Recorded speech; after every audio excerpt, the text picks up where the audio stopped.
Live from Anderson Field at Five Star Stadium on the campus of Mercer University in Macon, Georgia. It's college football on ESPN. Today's matchup features the Presbyterian Blue Hose and the Mercer Bears. Hello, everyone. I'm Frank Malloy with Phil Cox and Caitlin McIntyre. Glad to have you with us for today's matchup, the opening matchup of the season. The last time the Mercer Bears, Phil, were on this field, they were clinching a Southern Conference championship last November with a victory over the Furman Paladins. Yeah, Frank, I don't think it's a stretch to say that was the most special year that Mercer's ever had on the football field. Mike Jacobs in his first year leading Mercer to really unprecedented lands, and they're the hunted this year. Obviously, last week was rather strange with how things ended there, but back here at home today against a very good PC team. And that was last year. This is a new season, and it's the Bears and the Blue Hose coming in there.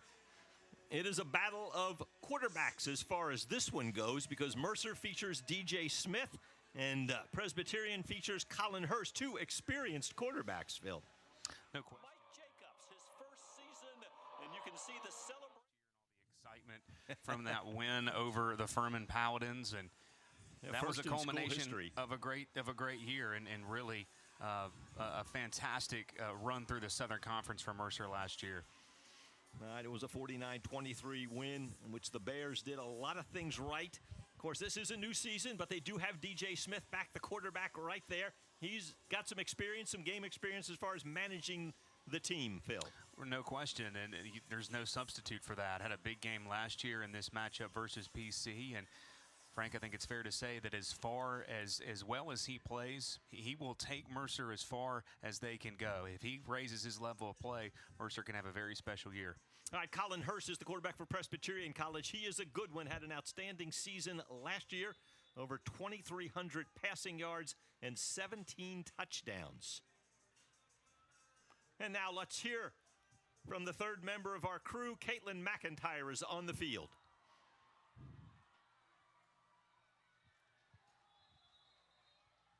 All right, Caitlin McIntyre, the third member of our crew, as the kickoff is a touchback, and we're ready to go. Caitlin, what do you have for us?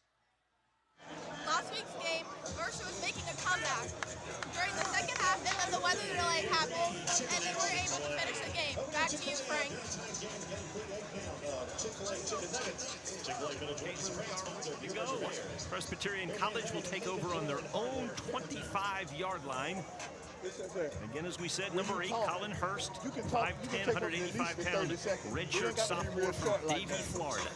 You know what I mean? Not a big guy by any stretch, but a quarterback that really raised his level of play in the last couple of months of the season.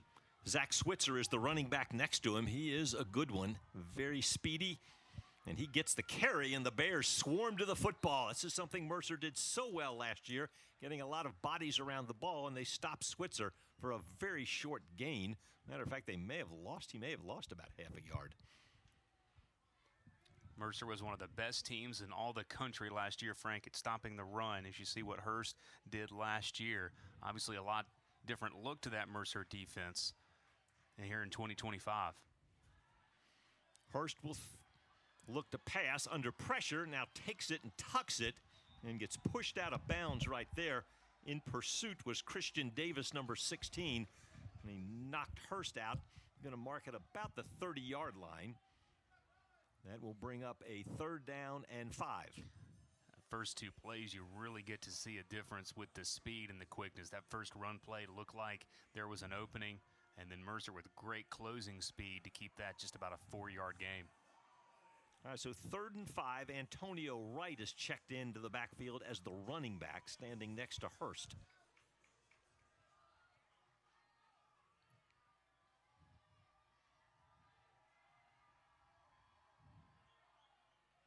Hurst will throw, and here comes Andrew Zock with pressure on, forced the throw early, and just missed B.J. Atkins. But that was Andrew Zock, the sophomore, preseason all-conference, and he got in there in a hurry. One of the few guys back on this defense, and he is one of the conference's best. Mercer with a good push. It was pretty good protection. There wasn't that much penetration, but Mercer got a good push on the quarterback as PC goes 3 and out. They will punt. Mercer sends back. Braden Smith, one of the more dangerous return men, along with Kendall Harris. Punt is away. Smith will not take the fair catch, picks it up. Flag drops immediately, and Smith's got room down the sideline. Braden Smith takes it up to around midfield, but again, there is a flag on the field right at the 30-yard line where Smith first picked up the ball. This may be fair catch interference on PC. He may have been bothered a little bit as he tried to field that ball.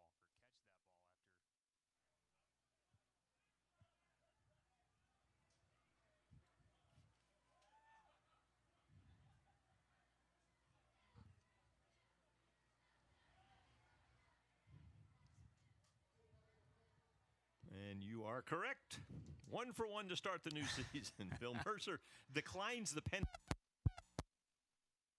Braden Smith. And Smith and the Bears go to work from their own 48-yard line.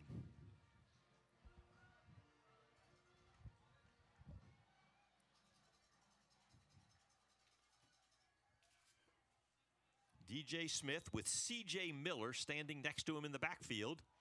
Instead, they give it on the end around. A short gain right there. That was Braden Smith. Smith takes it to about the 47-yard line, but give the Presbyterian defense credit there. That was good pursuit by Caleb Francis. He's one of the Pioneer League's best defensively. Really good closing speed to keep that a very small, if any, gain. And no gain at all.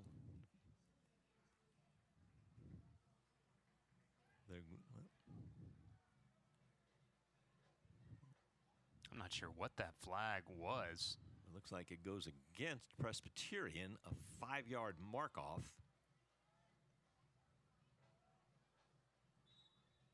So it will be 1st and 5 for Mercer.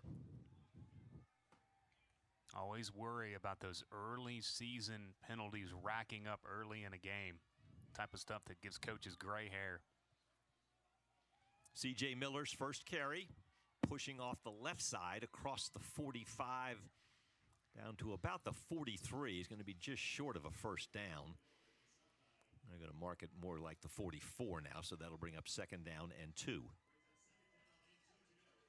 Miller last year averaged about 31 yards a game on the ground, running for better than 400 yards last year in 2024.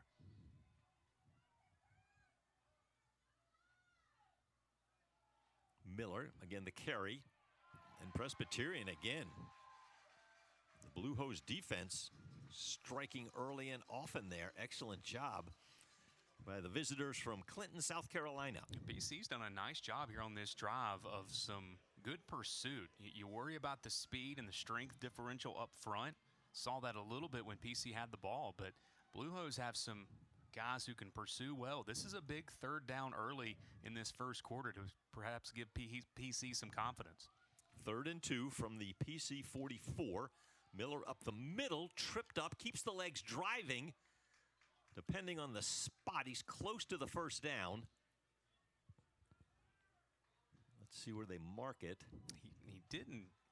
Looks like they're going to mark it just short. I think analytics say go for this all day long. See if Mercer wants to give it right back to him or if they try something a little creative. Now they give him a first down. After analysis, they go ahead and say first down. Well, for a lot of these officiating crews, it's their first game, so give them a little bit of slack. They'll get it. So the ball now resting on the Presbyterian 42. Again, it's Miller. That is good pursuit. Yeah, that was Caleb Francis. You've already mentioned him, and he was in there quickly to make the tackle. Francis is the senior from Jacksonville, Florida. Had 50 tackles last year. It's kind of a slow developing play. That was a good job by Miller to kind of be patient, but PC showing the ability to cut down that run. No gain, 2nd and 10. Now Smith is under pressure, heaves it out, and just was getting rid of it. Good pressure right there. Carter Sidlowski, big fella, 6'3", 270-pound senior from Mount Pleasant, Tennessee, had 6 sacks last season, and he was applying the pressure. feel like you got 2 plays to get this. If you're Mercer, don't have to get it all here. Not a spot on the field that you really want to punt, but too long for a field goal. Micah Bell is now in the backfield standing next to DJ Smith on a 3rd and 10.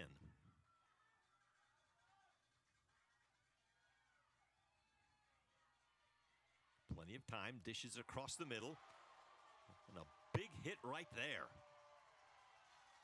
Adonis McDaniel caught it, but he was upended. Will Farrell, the junior from Homestead, Florida, closed quickly. And the Bears will bring out the punt team. A good defensive stand by Presbyterian.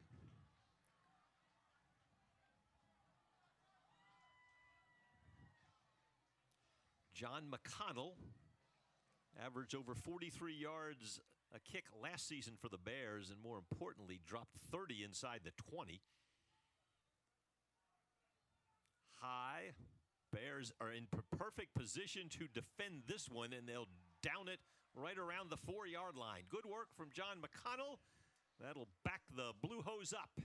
When we come back, it's the Bears and the Blue Hose. It's the opening of the college football season 2025 on ESPN. Glad to have you with us today as you check out the student section. We're back after this.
Mercer and Presbyterian.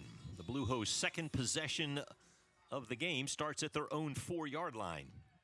Antonio Wright stands next to Colin Hurst. Wright takes the handoff. Good push up the middle, and then the Bears throw him back. Among those in there for the Mercer defense, Dan Hicks, number 1. That was a tremendous punt by McConnell, Frank. He just put the end of the ball right where his foot could kick it, kind of an end-over-end punt, and Mercer smothered it very well.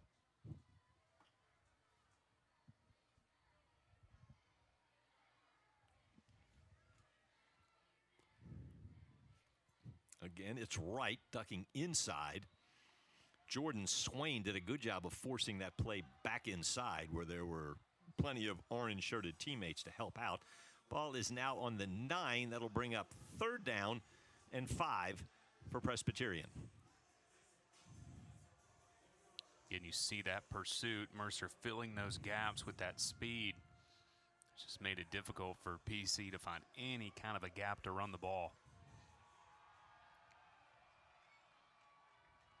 Bears were able to get pressure in the first series on a passing down. See if the Blue Hose go to the air, and they will. It's a quick pass, an out pattern, nicely done. Good catch right there. B.J. Atkins, that's going to be good enough for a PC first down. Nicely executed on 3rd and mid. Not too fancy. Feel like time of possession is very important for PC. Hanging on to that ball. Trying to make this as short a game as possible. Colin Hurst, he was the freshman of the year last year in the Pioneer Football League. Now able to get away, and he's got a man running free, and that's Dominic Kibbe. He was wide open, too. Kibbe caught 51 passes last year. He came into the game 30 yards short of the career receiving record for Presbyterian College. Picked up a good chunk of yardage there. Ball now out to the 27-yard line. Back-to-back first downs for the Blue Hose.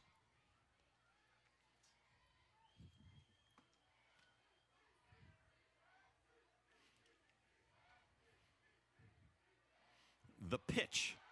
And that's Wright. And Wright is running down the sidelines and gets pushed out of bounds, but not till he crosses midfield. That time the Blue Hose had both running backs, Wright and Switzer, in there, and they ran the option, and Wright was able to turn the corner. When the option is run well, it is next to undefendable, and that was very nicely executed. Good fake of the dive, hold on to it just long enough, and a big gain for the pitch man. Carmelo O'Neal with the tackle. They're going to put it at the PC 48-yard line, and Hurst will throw. Out pattern, incomplete.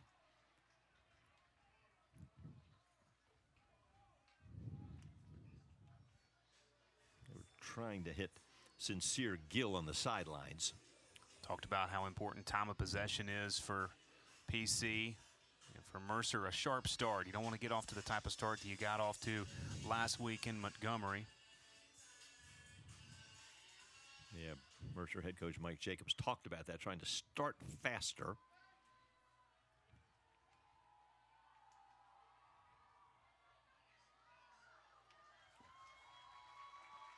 Presbyterian powering ahead right there as they continue to keep the ball on the ground. That was Justin Montgomery, number 25, carrying the ball. Takes it across midfield down to about the 47-yard line. That'll bring up a 3rd down.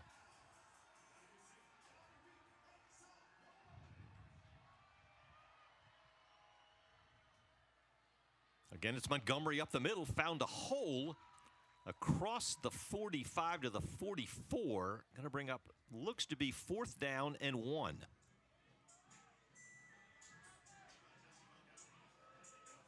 Some of those completed passes opening up some running lanes, and now a decision for Steve Englehart to make here on 4th and a long yard. Looks like they're still trying to decide.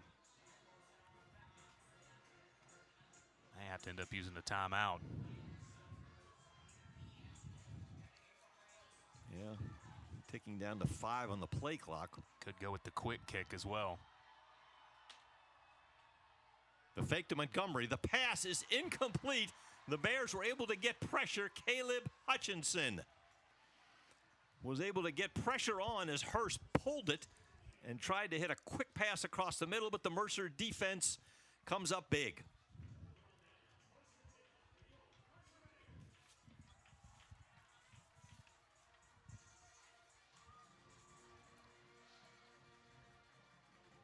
So the Bears will take over on their own 43, their second possession.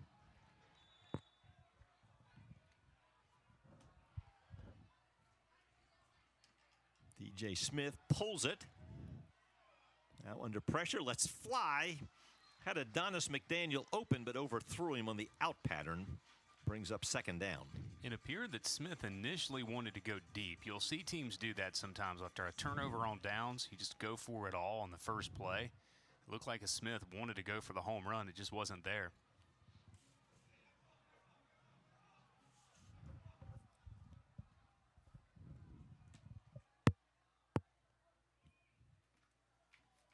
Fake to C.J. Miller.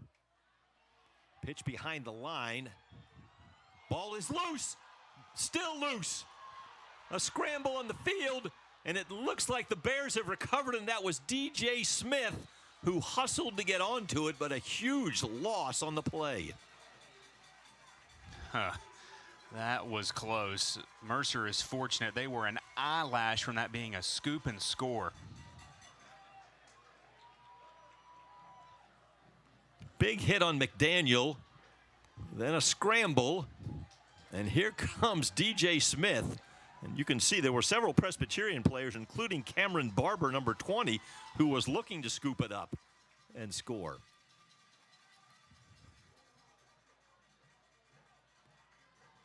So the ball will be placed on the Mercer 22-yard line. They have to get to the Presbyterian 47 for a first down.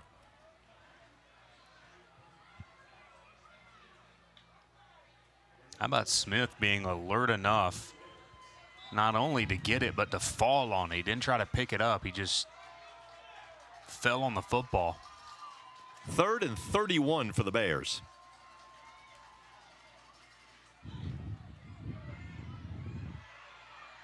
Smith scrambles, now going to run with it. Ducks down right about the 28-yard line. So the Presbyterian defense again stands up and will force the second Mercer punt of the first quarter.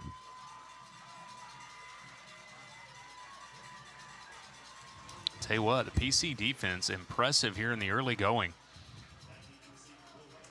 Their pursuit, their speed. Dariel Harper standing at his own 30, ready to receive the John McConnell punt.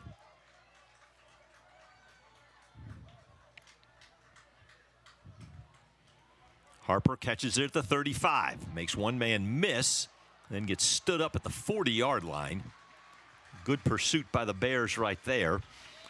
Tommy Bliss among those down there to make the tackle. 4 minutes, 51 seconds to go. It's a scoreless first half. The defenses are dominating. You're watching college football on ESPN.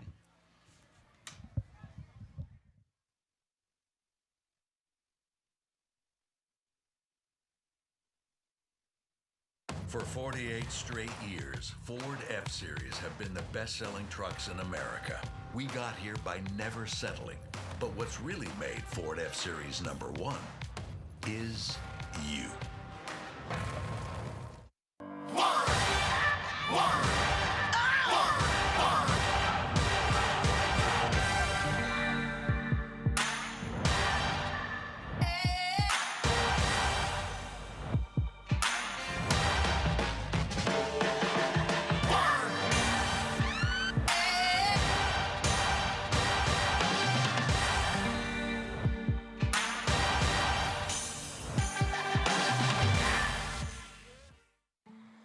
Welcome to my man cave. No more hibernating in the old cave. Scana keeps us warm all winter. We even got $100 for signing up. With Scana, I save big and savor game day all by myself. Woo! Game day! Or not. Kids, we're watching the game with Dad. Wait, what? Honey, could you move? Sure. Get $100 when you sign up.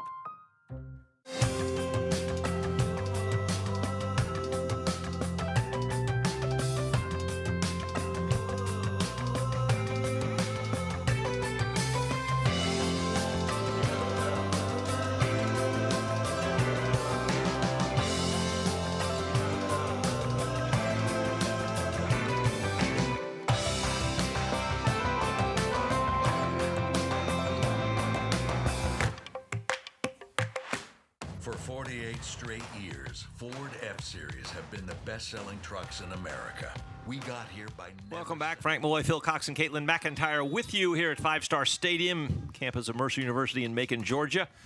Scoreless game. Presbyterian with its third possession. They'll start this one from their own 40. And Hurst will throw with time.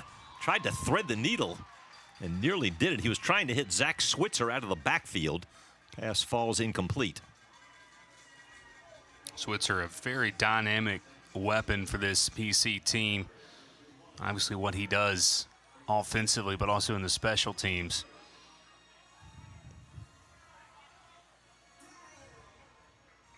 Well thrown ball, but Switzer unable to hang on, so 2nd and 10.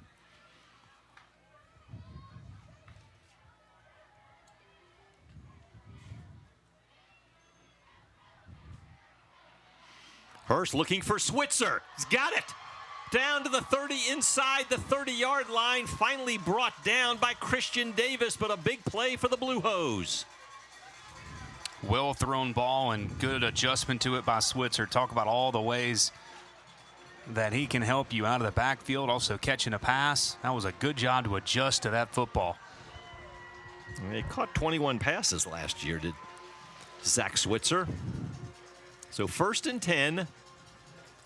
Presbyterian inside the Mercer 30, and now they're going to tack on additional yardage. And that will move it now down inside the 15, right around the 15-yard line.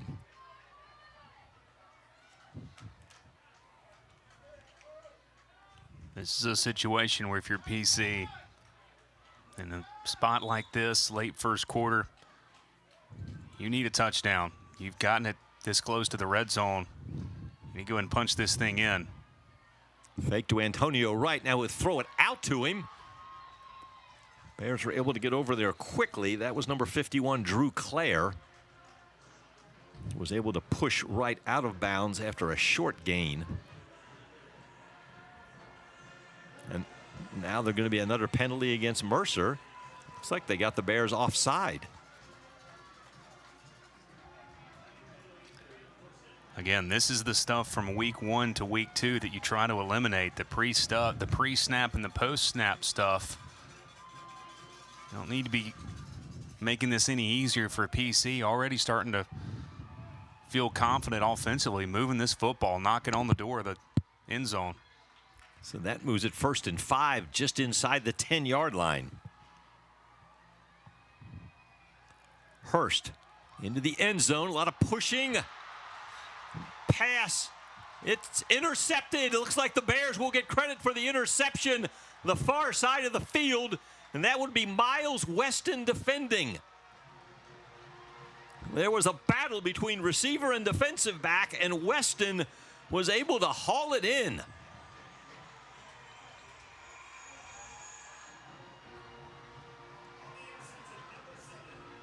He was battling with Sincere Gill, and a great job by Miles Weston, the redshirt junior from Port Charlotte, Florida.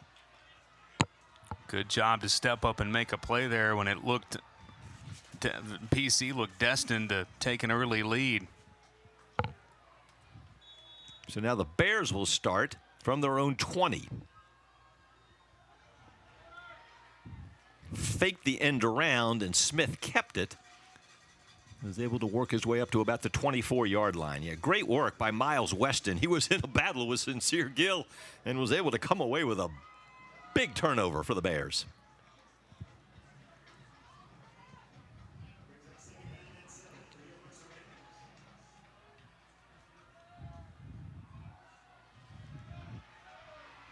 Smith under pressure. Flags are flying. Presbyterian's been able to get a good push from their defensive front. This looks like it's going to be a hold on Mercer. Mike Jacobs is not going to be happy with the amount of yellow hankies thrown against his team here in the first quarter.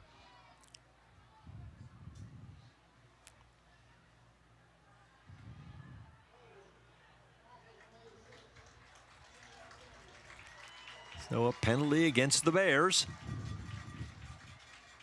on the hold. That's going to put the ball like about the 13-yard line, so that'll bring up 2nd and 17. 3:33 to go in a scoreless first quarter.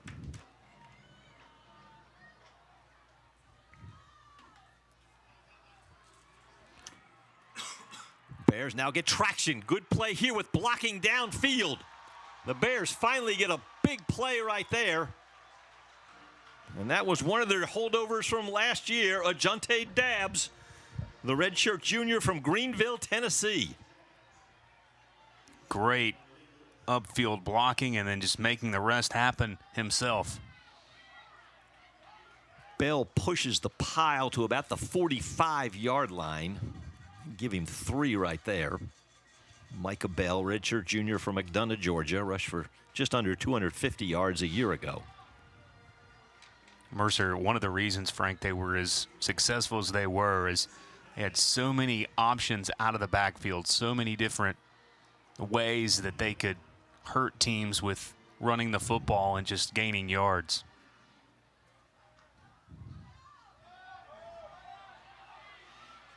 End around the Bell. Bell breaks free, tiptoes down the sideline, and is going to pick up another first down in Presbyterian College territory. A nice run by Micah Bell. Again, good patience just to let those blocks develop. If you're Mercer, you're confident that over time, over 4 quarters, you should be able to wear down this PC team. Could be another false start penalty here against the Bears. And it will be.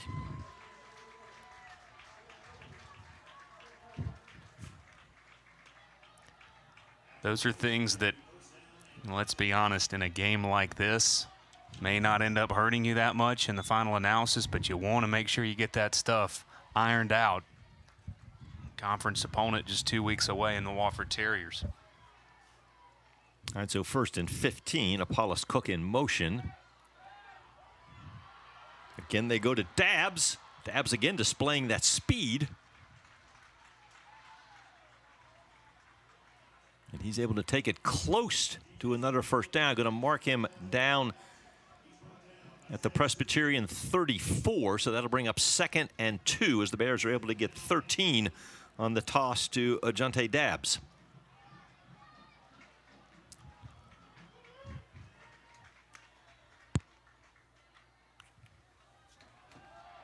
Bell pounding it straight ahead across to the 30. I'm going to put him down at the 30, but that's going to be good enough for another Mercer first down. Well, the Bears able to string together 3 first downs on this drive, and they've taken it down to the Presbyterian 30. Bears with a chance to really make a statement after forcing that turnover. A long sustained drive here. Be just what they were looking for.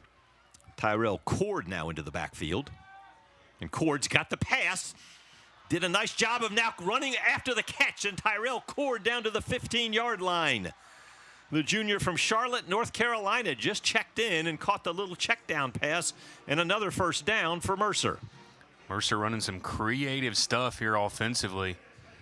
Smith kind of slinging that ball in. That sidearm throw of his, effective as Mercer now inside the red zone. Bears go with the empty backfield. Cordell is now coming in motion. Fake the handoff. The end around. Dabbs with some speed. A good tackle right there, though, brings him down at about the 11-yard line. And that tackle comes at a cost as the Blue Hose have a defender down. It's the man who hit Ajante Dabbs.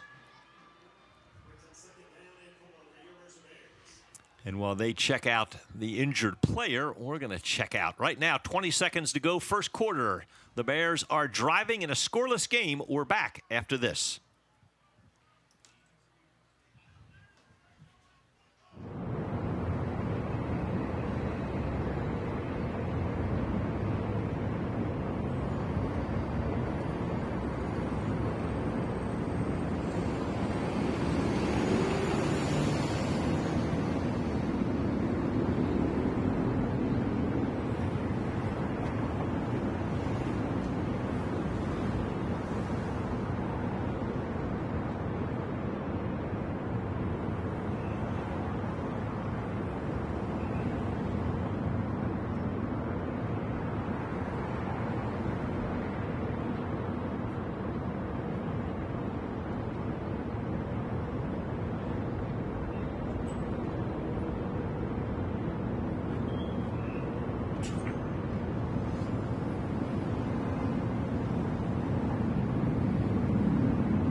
And 2nd down and 7 for Mercer at the Presbyterian 11.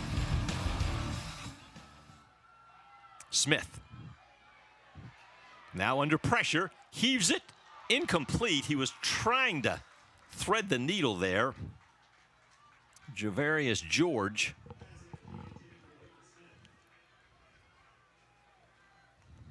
Smith was getting pursued. It was a good thing he got rid of it when he did. He was starting to run out of time. And if he had waited any longer, might have had the ball knocked out too. This is a big moment here for PC. Trying to hold Mercer out of the end zone. Just 8 seconds left here in the first quarter. 3rd and 7. Cord in motion. The end around. They cut it up the middle. A touchdown. Adonis McDaniel. The junior from Columbia, South Carolina, the transfer from Lenore-Rhine, gets the Bears on the board. Some very creative, nifty play calling on that drive just to get PC off balance, keep the Blue Hose guessing. And Mercer does capitalize on the turnover. Excellent blocking, and McDaniel turned it up. And Reese Griffith on for the extra point. He was a perfect 54 for 54 last season.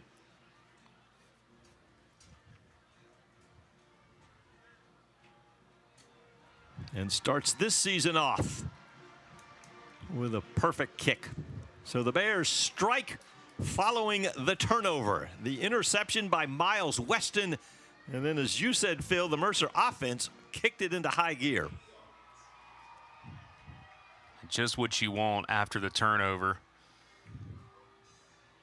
To be able to capitalize a sustained drive.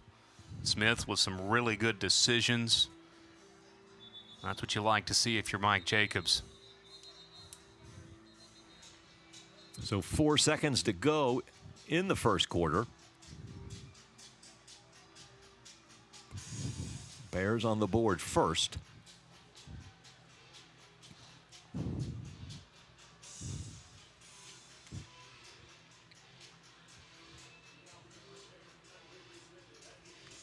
Reese Griffith will kick off.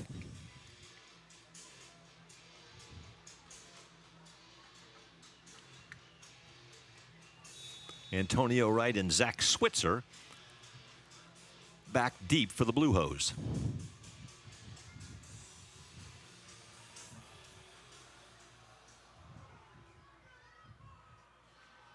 Switzer will watch it sail into the end zone for the touchback.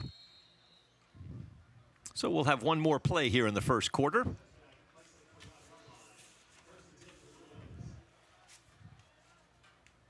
Good crowd, as you said. Obviously, a lot of excitement surrounding this program and with what they did last year. 11-3 Southern Conference champs. Mercer also has been tough to beat at home, Phil, riding a 10-game home winning streak. You see Coach Englehart there for PC. I think he has to like what his team has done in almost the first 15 minutes. PC was 6-6 last year. They were 4-0 in November. That's how they finished up the 2024 season, by winning 4 in a row. So they come into this season with some momentum.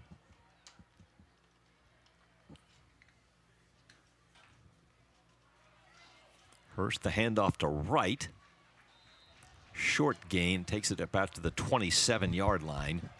And that will bring us to the end of the first quarter. We've played 15 minutes as we kick off another season of college football on ESPN.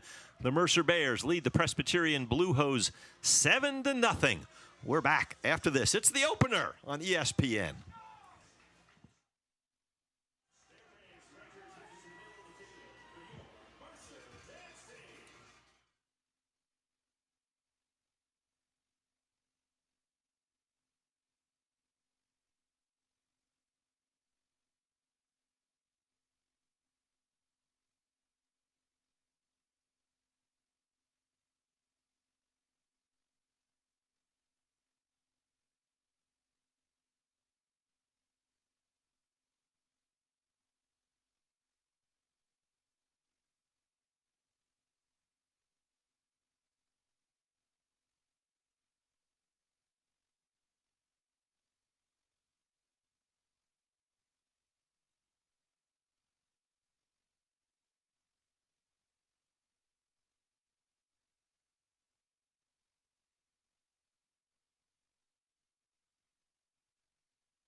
2nd and 7 as you take a look at quarterback Colin Hurst.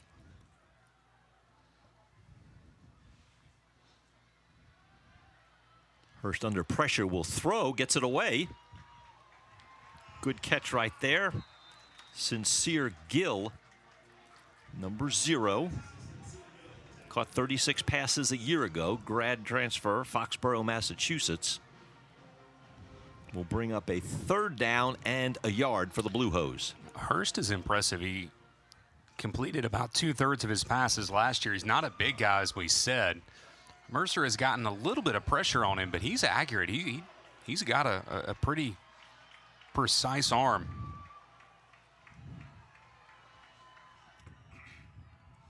Empty backfield. An out pattern, but nobody's there. Oh, I jinxed him. Somebody ran the wrong pattern. Maybe that's not all on the quarterback. We had Kibbe running deep, and then you had Gill turning out, but not where the ball was. So the 3rd and 1, which did not feature a running back. The Bears shut it down. Jawan Johnson, number 13, defending.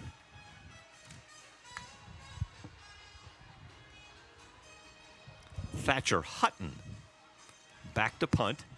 Braden Smith standing about his own 28-yard line, set to receive. Hutton, a redshirt freshman. They're faking it. It's a fake. And there's room to run. Big number 87. That was Nathan Lewicki. Excellent time to call it, and excellent execution. They didn't try to do too much with the fake.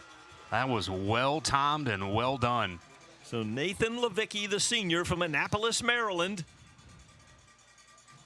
picks up the 1st down, and PC a fresh set of downs at their own 43. Too many times you see teams get too cute with their fakes. There wasn't too much to that. And well done. Keeps the drive going. And now the Blue Hose will take a timeout. So after getting a 1st down on the fake, Presbyterian will have a fresh set of downs on their own 43. And that's where we'll stand when we come back. It's college football on ESPN. Mercer leads Presbyterian 7-0.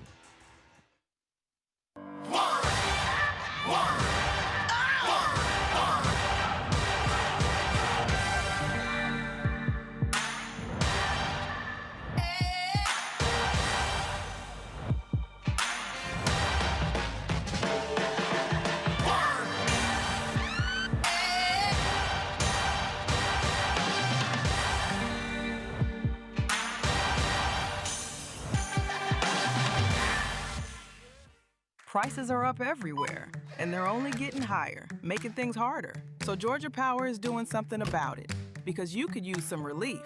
We're freezing our base rates for the next 3 years, so you can count on a stable, predictable budget for your home or business.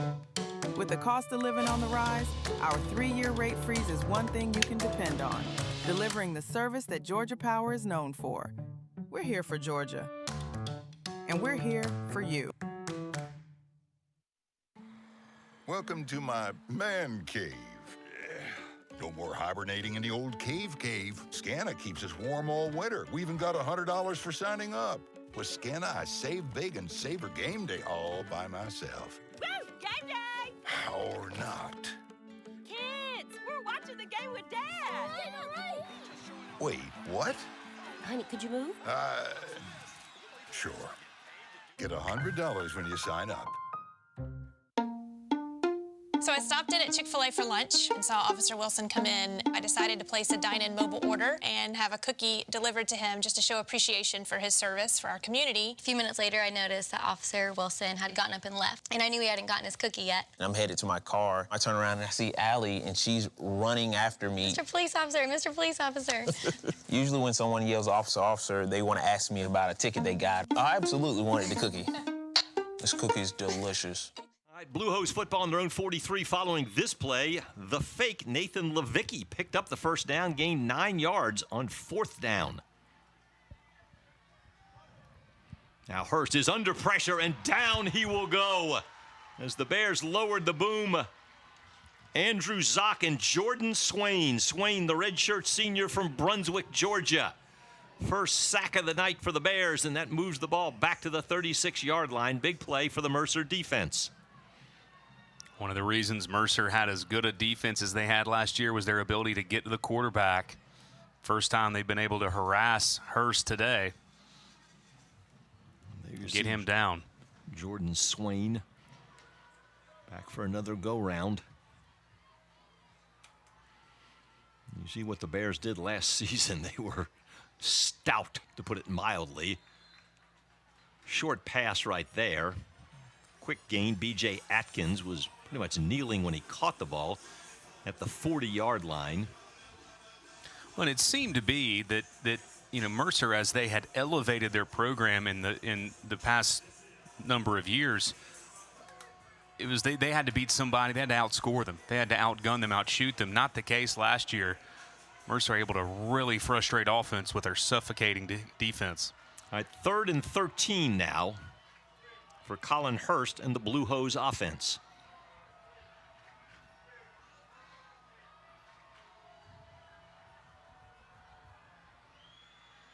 Time to throw, and a strike to Dominic Kibbe. And Kibbe across midfield down to the 39-yard line. First down, Presbyterian. What a confident throw by Hurst on 3rd and 13 after getting sacked earlier on the drive.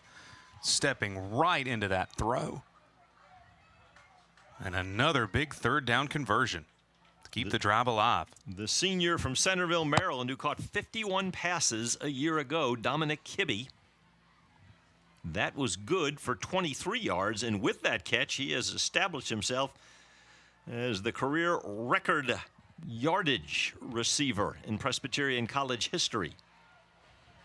The option, they get it to Switzer, made one man miss, and then out of bounds at about the 33-yard line is where they're going to mark him. So that'll be a gain of 5 for Zach Switzer. You just don't see very many offenses still be able to run the option effectively. It didn't look like there was anybody there for Hurst, but he still made something out of it. Under 11 minutes to go, second quarter. You see the series history. They started this series, Phil, back in 1927. Cost you about $6,300 for a home. Eggs were 47 cents, and the car, you could get one for under $500. Simpler times.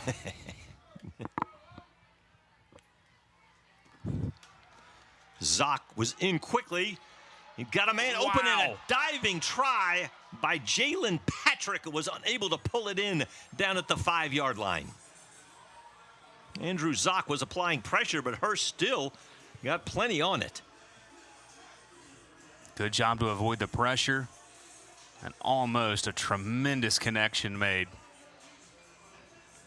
Patrick, the junior from Hepzibah, Georgia, just missed hauling in what would have been a huge play.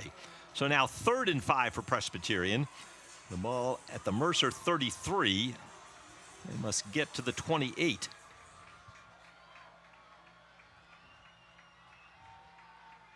Switzer cuts it outside. Bears in pursuit. Switzer then turns it upfield. Let's see where they're going to mark him. Going to put him at the 29, which would bring up 4th and 1. He was able to get around Miles Weston, but came up just a little short. So 4th and 1 for Presbyterian. Against any other defense that Switzer will try that against this year, he gets that and probably more. Mercer's pursuit making this a 4th down situation. So 4th and 1. Antonio Wright is the back behind Colin Hurst.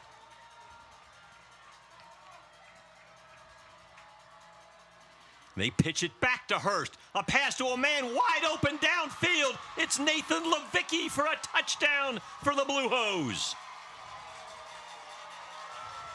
Levicki, who picked up the key first down on the fake punt, now scores a touchdown.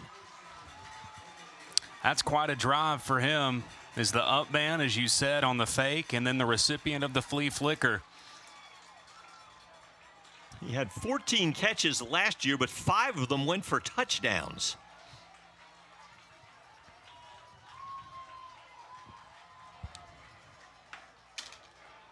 You've been working on that stuff all summer. Why not use it? Jet Jackson, the left footer, on to try to tie this game. And it hit the upright and bounces away. No good.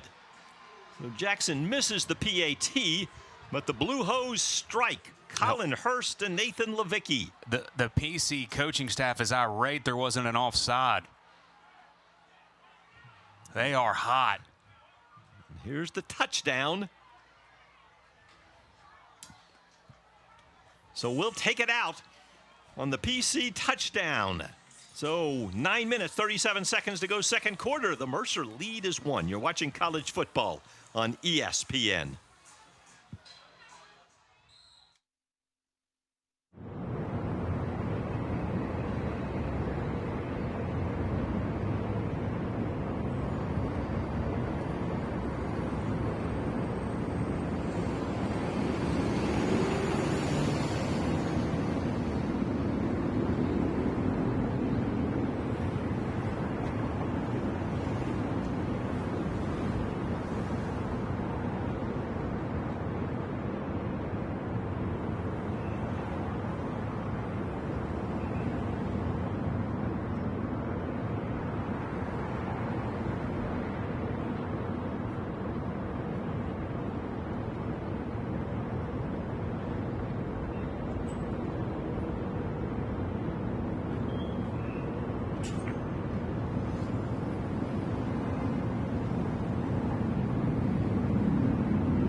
Field at Five Star Stadium, the campus of Mercer University.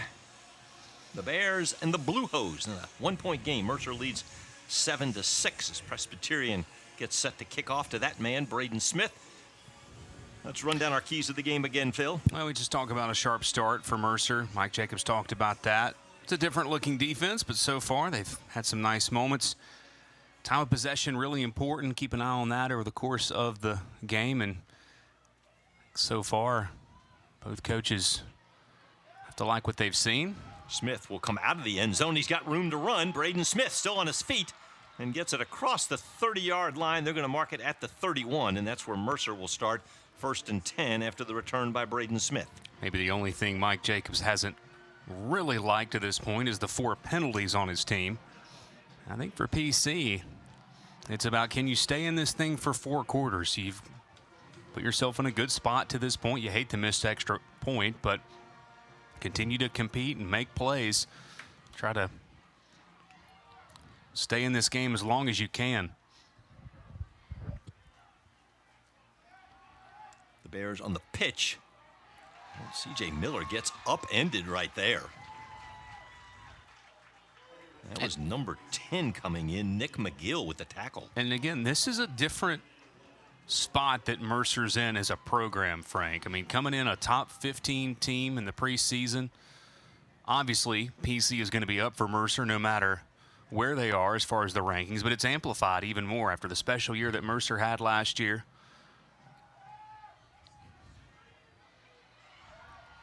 Pass across the middle. Good gain right there as the Bears are able to pick up yardage as he tossed that one to Trenton Jones, number 17. Jones takes it to the 38-yard line. Will bring up 3rd and 5.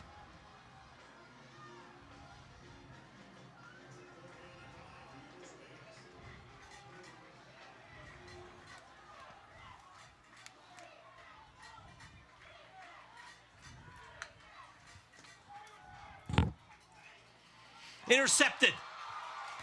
Pass over the middle was behind the receiver, and it's picked off, and that was Caleb Francis,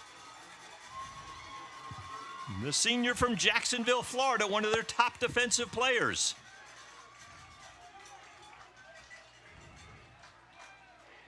Pass just maybe sailed on him a little bit, and PC, they've got their first turnover of the day. Threw it behind the receiver, and the Blue Hose have the ball on their own 49. Presbyterian with the momentum. You're watching college football on ESPN.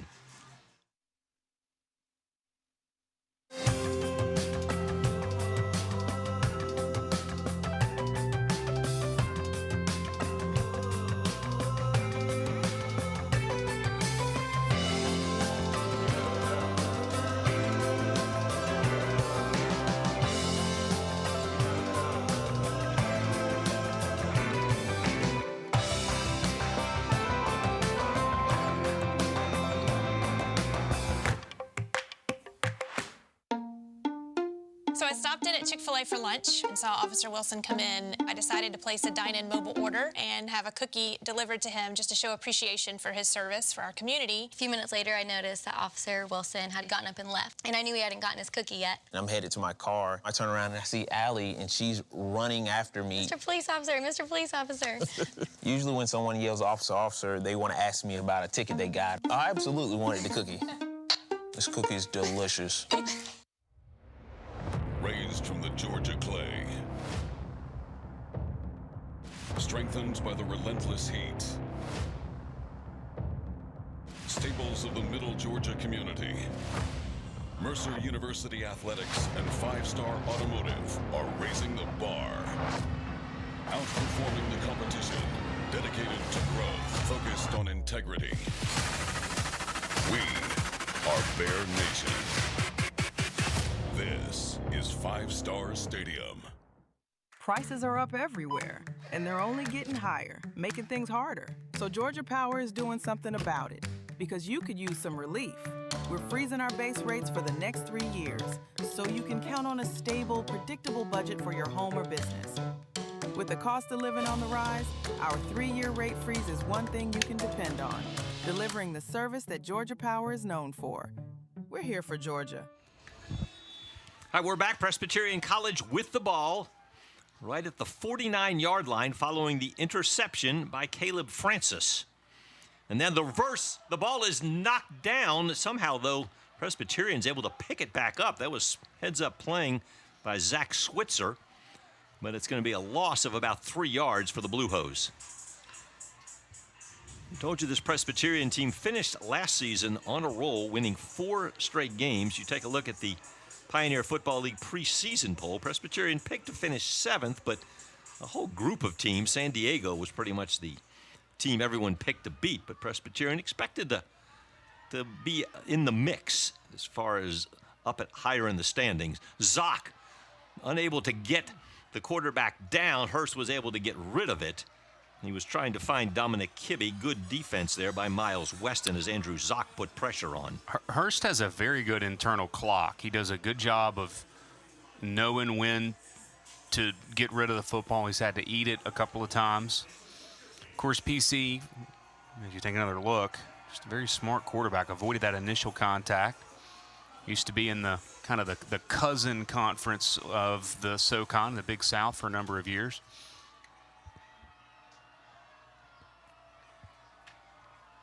Antonio Wright in the backfield next to Colin Hurst. Hurst with the pump fake, then lets it go, and he's got a man open. B.J. Atkins down the field. And he's going to take it inside the 30 down to the 27-yard line.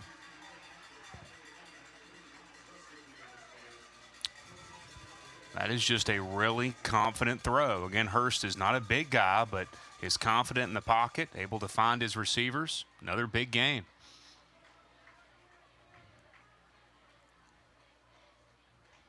Ball down to the Mercer 27. So on the touchdown drive, they converted 2 fourth downs. On this drive, they convert that big 3rd down.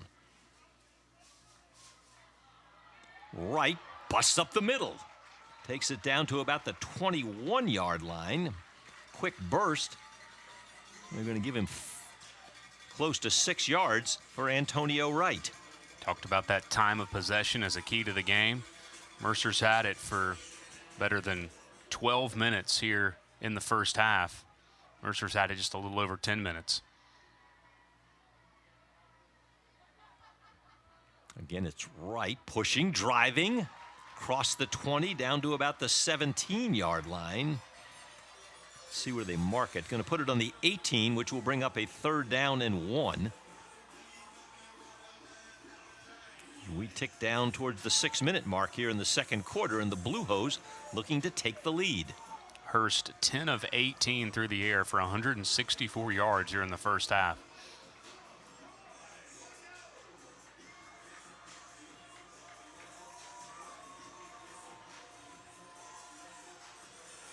PC's going to use a timeout right here. They will. That'll be their second timeout. And they'll face a 3rd and 1.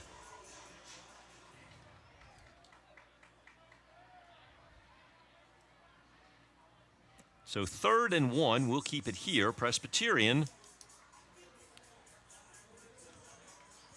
has done an excellent job of moving the football and making key plays when they've had to offensively, Phil. They have. You know, you thought maybe they're starting to get a little too cute. They tried that end around there, and that didn't really work out. As you take a look at the other Southern Conference teams, of course, conference play's not started yet, not getting underway just yet, but some good games in the SoCon today. Furman with a nice win over what has been a perennial power in the tribe of William and Mary, getting a win in Greenville. Very disappointing season for the Paladins last year. Should be a very interesting year in the league. Of course, the difference last year, Mercer, the only Southern Conference team to make the playoffs. First time that's happened in quite some time. So Justin Montgomery, the bigger back, next to Hurst. And they fake it to him, and Hurst is going to roll out and keep it. And is going to pick up the 1st down and finally gets drilled out of bounds. That was Mick Wasson, number 48, who knocked him out at the 10-yard line. But the gain is enough for a Blue Hose 1st down. Steve Englehart and his coordinator Jason Martin have really made some nice calls, knowing when to reach into the bag of tricks. They've kept Mercer off balance.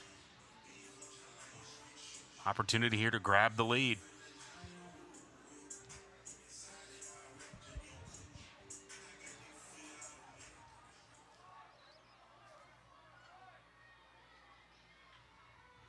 Fake to Montgomery. The pitch to Kibbe. That's a block in the back. Flags fly, and it looks like there will be a block in the back. Could be on Garrison Curry, number 14.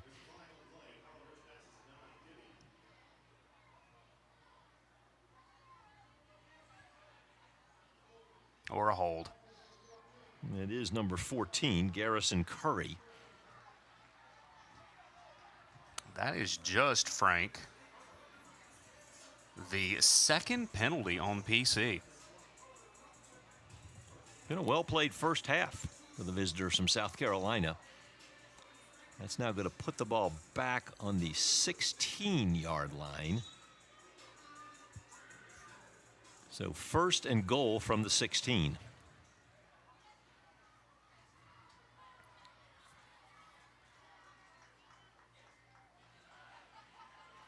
Hurst, quick pass. Some tough running by B.J. Atkins there. Was able to shed a couple of tacklers, but Mercer had enough people to the ball to limit the damage.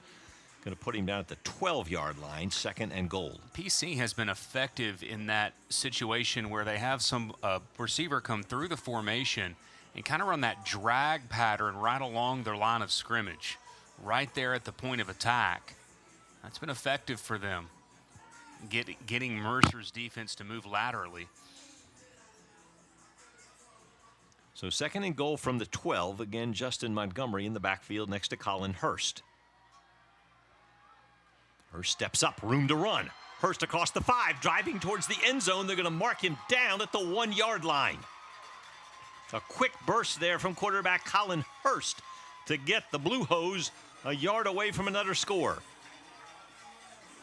A burst from Hurst. Almost able to sneak in the end zone.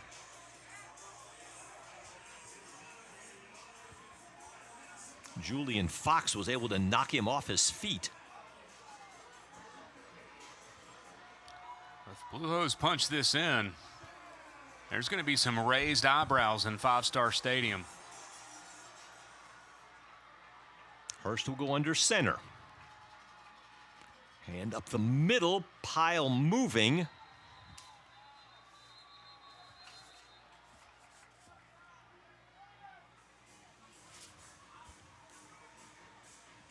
Somebody lost their shoes. He lost both of them. He didn't lose one shoe. He lost both his shoes, having to put them back on.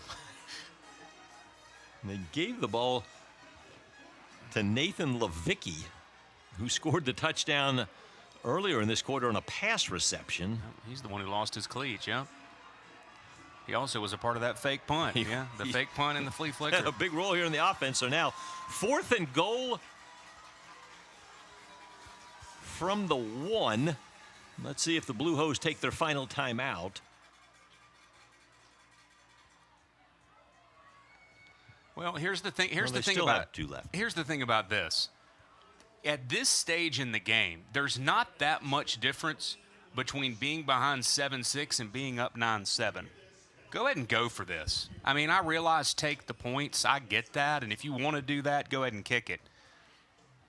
But to me, there's just not that big of a difference between being down 7-6 and being up 9-7. But if you get this on 4th and 1 and punch this in and then potentially go for 2, that's huge. So that is their 2nd timeout. They still have 1 left. So it's at the 1. I like this. I like this from PC, just to go ahead and go for this. This time Hurst will now go from the shotgun. He's got Sincere Gill standing next to him. And now they go with an unusual formation. And I believe Mercer will now call a timeout. An unusual formation, to say the least. They had 4 players at the top of the field.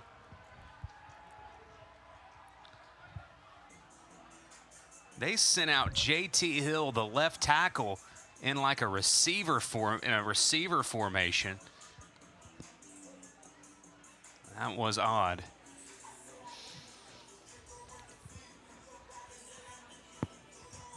The Bears huddle up. They are the preseason favorite to win the SoCon. Chattanooga also picked up a couple of first-place votes, then Western Carolina, ETSU, and on down the conference. So the Bears pick to repeat. Not always easy to do, though. Very difficult, that is for sure. And right now, the Bears have their hands full with the Blue Hose of Presbyterian College. 4th down and goal from the 1. And that's Levicki, who is next to Hurst. And then Zach Switzer is behind Colin Hurst. They fake it. And now Hurst, under pressure, dumps it off. But a host of Mercer Bears swarm the receiver and stop the Blue Hose short of the touchdown. They tried to just dump a little pass off right there. But Mercer was swarming to the ball. They were able to get good pressure on Colin Hurst. And the Bears take over on their own 3. That is now twice that Mercer has had their backs to the wall when it looked like PC was getting ready to punch it in. Blue Hose have not had much issue moving the football. 224 total yards in the first half. Steve Englehart's team with only 6 points to show for it, though. They probably feel like they should have more. Bears will start the drive on the ground, trying to push forward with C.J. Miller. Again, that's not to say that wasn't even the right call there to go for that. And now, with 2 minutes left, if you're PC, you want to keep this right where it is. See how aggressive Mercer wants to be. So we tick down to the 2-minute timeout here in the second quarter. We've got a ball game, a 1-point game. Mercer leads Presbyterian 7-6. You're watching college football on ESPN.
Second quarter, Mercer with the ball on their own 5.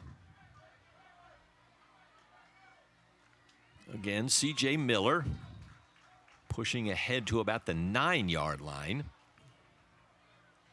Blue Hose elect not to use their final timeout. They would, in all likelihood, use it if Mercer does not make a first down here. Right.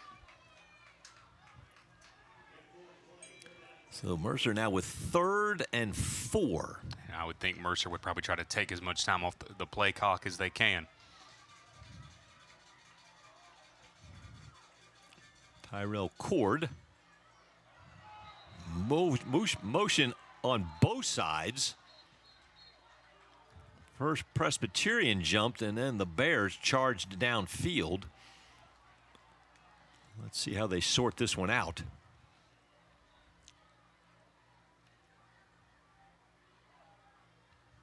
Mercer player signaling it's against Presbyterian, and it is. So that will give Mercer a first down.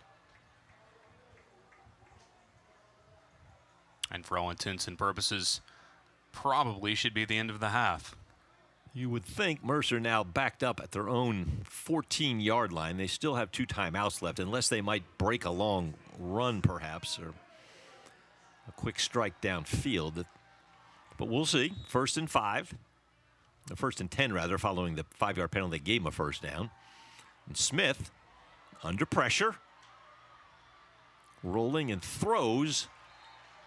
That is Braden Smith, made the catch at about the 23-yard line, just short of the first down. Bears will huddle quickly.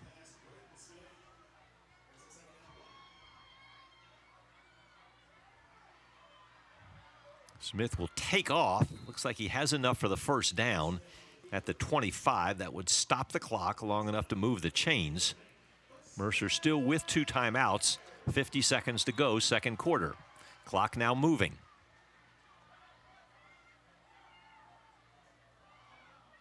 Smith's sideline pattern caught. Sam Albee, the tight end, gets it up to the 30. Gain of about 5.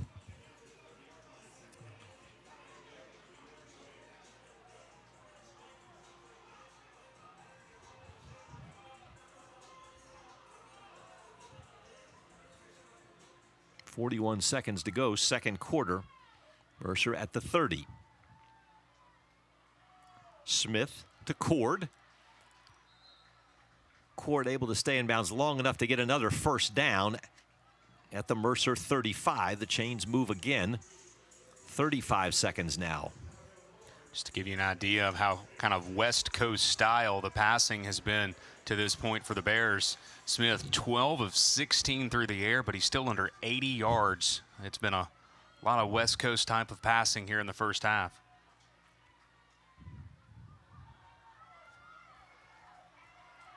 Smith across the middle, complete.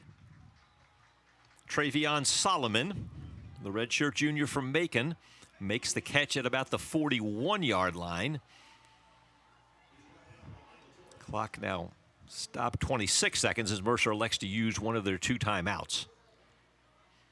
So the Bears have moved it to their own 41.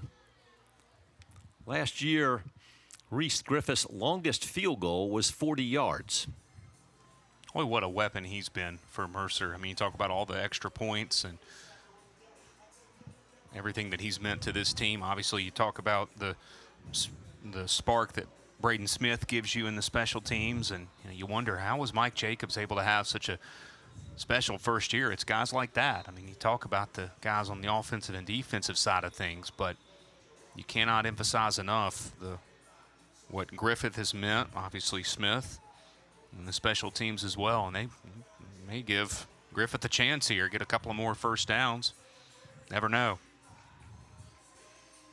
So 2nd and 5 at the 41 for Mercer with 28 seconds to go, second quarter. Mercer leads by 1. Smith airing it out down the sidelines. A leaping try by Dabbs. And they're going to rule it incomplete. Ajante Dabbs tried to climb the ladder at the Presbyterian 30-yard line. Well, that was a heck of an effort. For one of the few times today, Smith has tried to go deep. Oh, and Frank, I have to take a moment here. Got to give credit to my fellow Spartanburg guy over there, Terry Trout, field judge, right there on it. Tough job. They tried to duck that one into Braden Smith. Good defense by Raymond McCray. And that'll bring up 4th down with 20 seconds to go.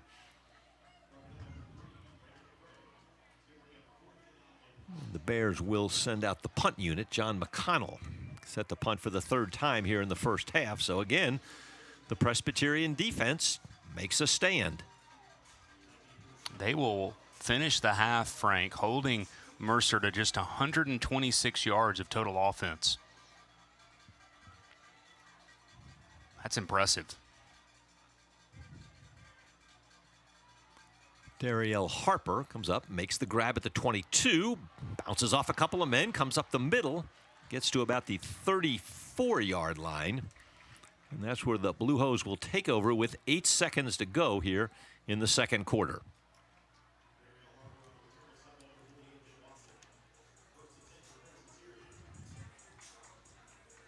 Nice spinning run right there before he was brought down by Mick Wasson.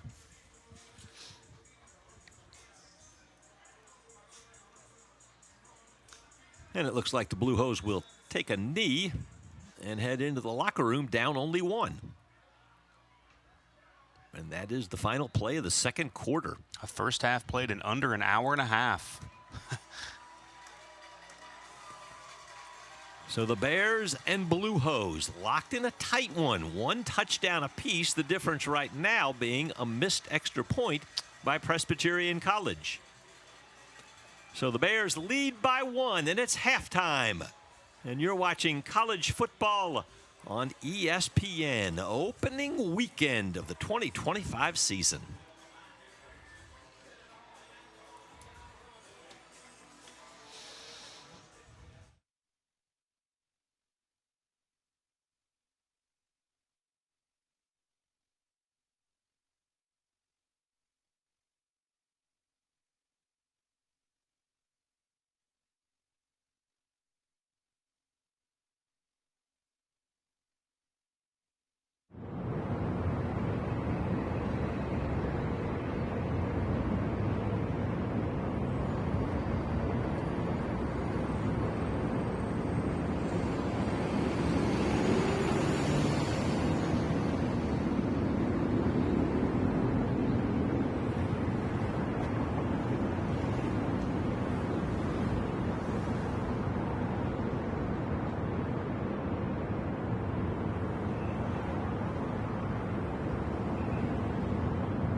Frank Malloy and Phil Cox back with you. It's halftime. The Mercer Marching Band is on the field as the Bears lead the Blue Hose 7-6 as we celebrate the kickoff of another season of college football. And, of course, the Southern Conference this year, there you see Mercer again, as we told you, the preseason pick. Chattanooga was picked to finish second. Opening week, Samford did play earlier this week, and the Bulldogs took a loss to West Georgia. So it'll be interesting to see how it shakes out. Mercer's next game after a week off will be their conference opener against the Wofford Terriers.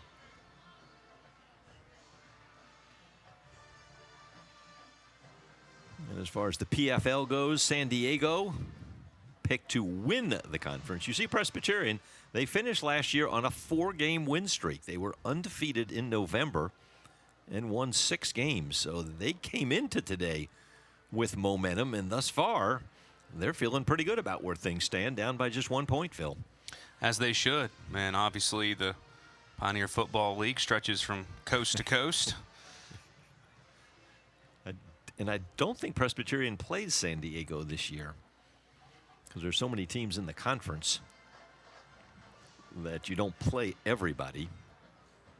Of course, news and notes, Mercer, you won't find it anywhere in the record book, but the Bears did play last week against UC Davis, a matchup of 2 ranked teams in the FCS Kickoff Classic. A game that UC Davis was winning 23-17 in the 4th quarter. Mercer was driving with the ball when lightning and storms hit the area and then just hung around, and they eventually called it a no contest. A couple of SoCon squads, Mercer and Western Carolina, ranked to begin. Western Carolina, that's a team that can put a lot of points on the board, Phil. They can, and they're in action tonight, playing an in-state foe in Gardner-Webb. Catamounts feel like they have a legitimate chance at a conference title and a playoff berth. Yes, indeed. You see the Jerry Rice Award, freshman in FCS football. Andrew Zock, of course, for Mercer. Had a tremendous freshman season for the Bears, able to carry that momentum into his sophomore year, and the Bears are expecting big things from the young man from Citra, Florida. As the sun has now ducked behind a cloud, and the Bears and Blue Hose battling it out. Both teams in the locker room now regrouping. And we're back with more college football on the opening day of the 2025 season as we get ready to roll into a new month. Glad to have you with us. Thanks for watching.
because it's just an outstanding feeling. It's one that really cannot be explained.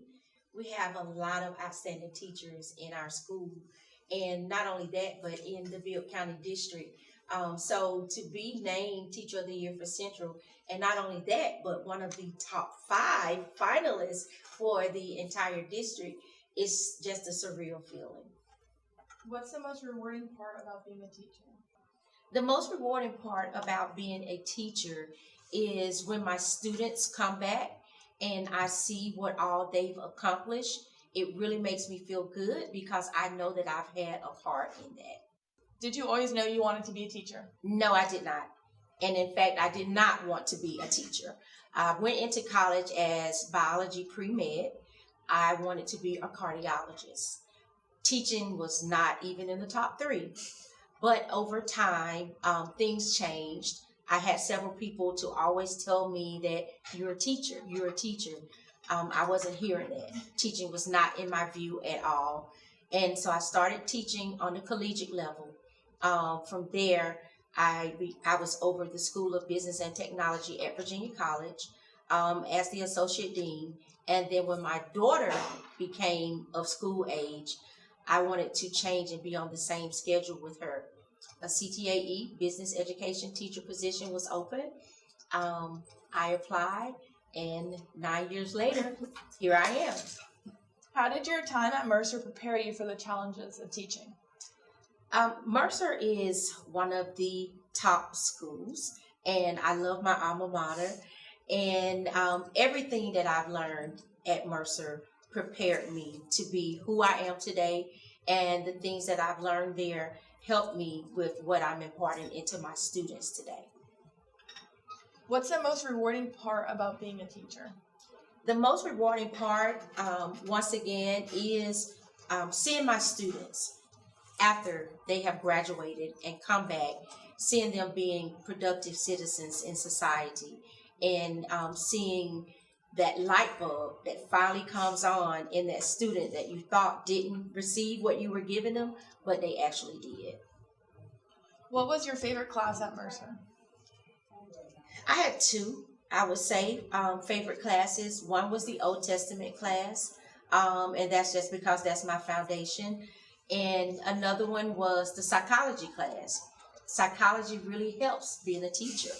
And so the psychology helps me with what I have to deal with, knowing different personalities and how to handle those personalities in my classroom.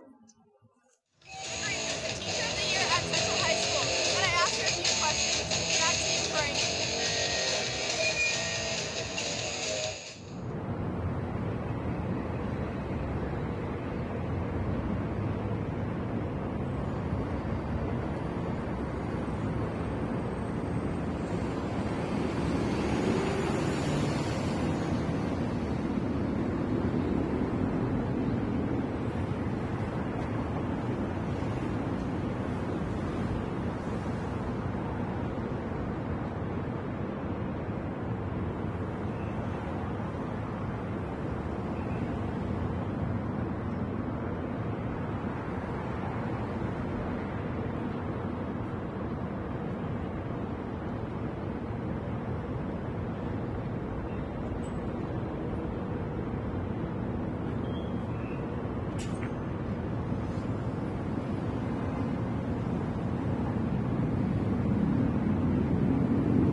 We want to thank Caitlin McIntyre, our sideline reporter, for a great job right there, helping us out as we count down to the start of the second half. A little under 4 minutes still left on the stadium clock. And Presbyterian down by just one, Phil, and you've got to know Coach Engelhardt is pleased with the way things stand right now. Well, we talked about the way they ended last season and the way that they have started today. Both teams reached into the bags of tricks a little bit. Yeah, the Bears, some stuff they worked on. Adonis McDaniel with the touchdown right there. The Bears defense, of course, has been strong. This is always a dangerous man. That's Braden Smith. Mercer return man, both punts and kicks. DJ Smith has been pressured. And Presbyterian, their quarterback, very impressed with Colin Hurst. And then, of course, this was the fake punt where they would get Nathan Levicki on the fourth down. And then a strike across the middle to Dominic Kibbe.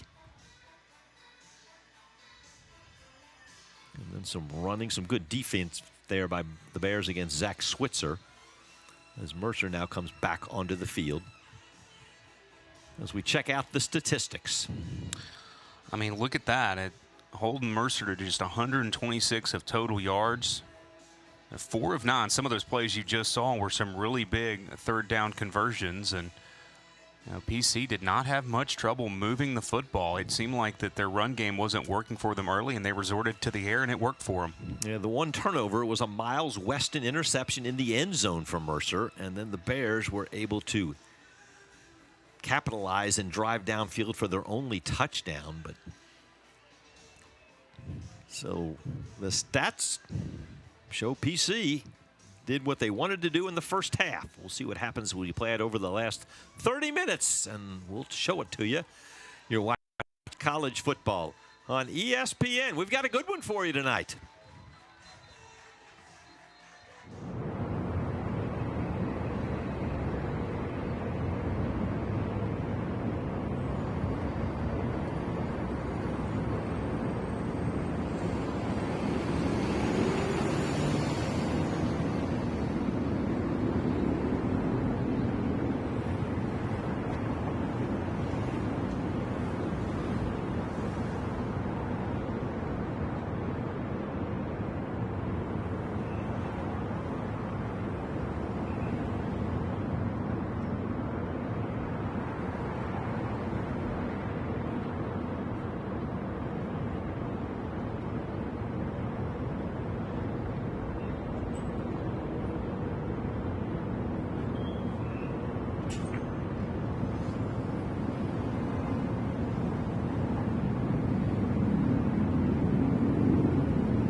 Henderson Field at Five Star Stadium. The Mercer fans looking to see what their team does here in the second half, leading by 1. Presbyterian College will kick off. Braden Smith back for the Bears. Tyrell Cord also deep.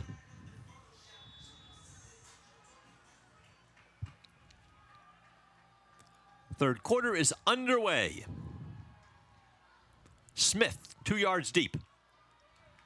Up the middle with room to run. Braden Smith down the sidelines.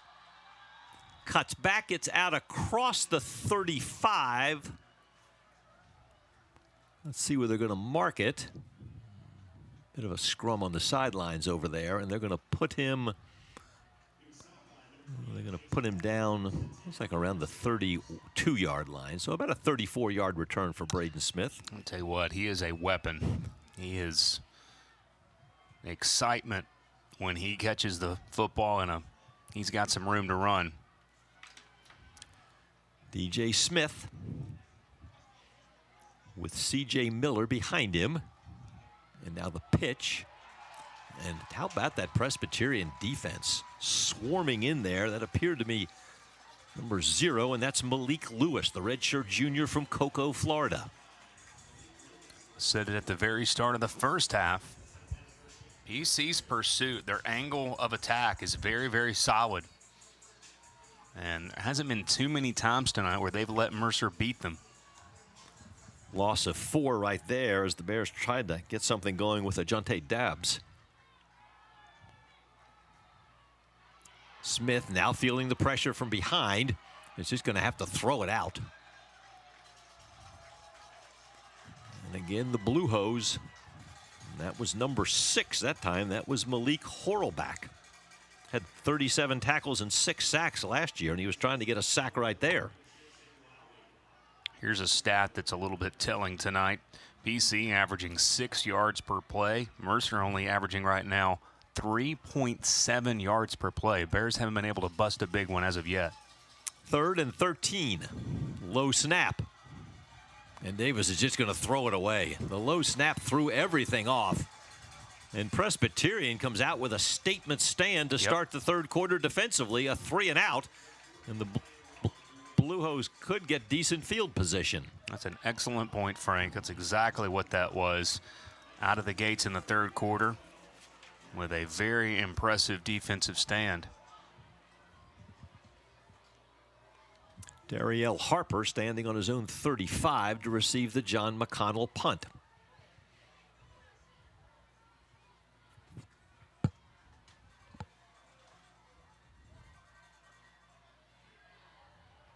McConnell booms one. Harper the fair catch at his own 27, and that's where the Blue Hose will take over.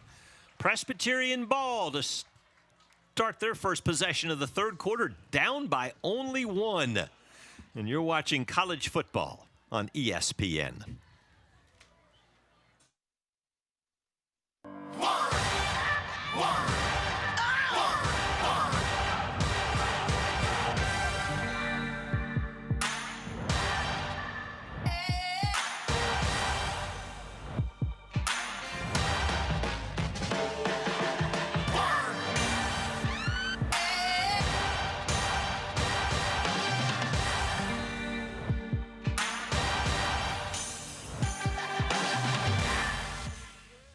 Prices are up everywhere, and they're only getting higher, making things harder. So Georgia Power is doing something about it, because you could use some relief. We're freezing our base rates for the next 3 years, so you can count on a stable, predictable budget for your home or business. With the cost of living on the rise, our 3-year rate freeze is one thing you can depend on, delivering the service that Georgia Power is known for. We're here for Georgia, and we're here for you. Welcome to my man cave. No more hibernating in the old cave. Scana keeps us warm all winter. We even got $100 for signing up. With Scana, I save big and savor game day all by myself. Woo! Game day! Or not. Kids, we're watching the game with Dad. Wait, what? Honey, could you move? Sure. Get $100 when you sign up. So I stopped in at Chick-fil-A for lunch and saw Officer Wilson come in. I decided to place a dine-in mobile order and have a cookie delivered to him just to show appreciation for his service for our community. A few minutes later, I noticed that Officer Wilson had gotten up and left, and I knew he hadn't gotten his cookie yet. And I'm headed to my car. I turn around and I see Allie, and she's running after me. Mr. Police Officer, Mr. Police Officer. Usually when someone yells, officer, officer, they want to ask me about a ticket they got. I absolutely wanted the cookie. This cookie's delicious. Five Star Stadium on the campus of Mercer University in Macon, Georgia. Presbyterian College's first possession of the third quarter. It starts on their own 27, and Colin Hurst will throw. A little dump-off pass as a flag flies. Antonio Wright able to make some tacklers miss and then got bent backwards at about the 33, but a flag went quickly in there shortly after the play started. And it's going to be a hold against the Blue Hose. They were only penalized twice in the first half. It was Mercer that got bit more by the penalty bug. Bears were flagged 4 times for 35 yards. After that moves it back to the Presbyterian 17. 1st and 20.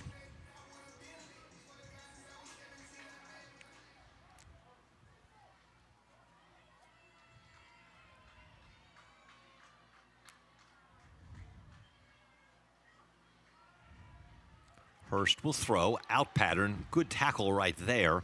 That was Caleb Hutchinson, who knocked down Nathan Levicki. Levicki has the Blue Hose touchdown. He's been involved in several different plays, but a short gain thanks to the Hutchinson tackle.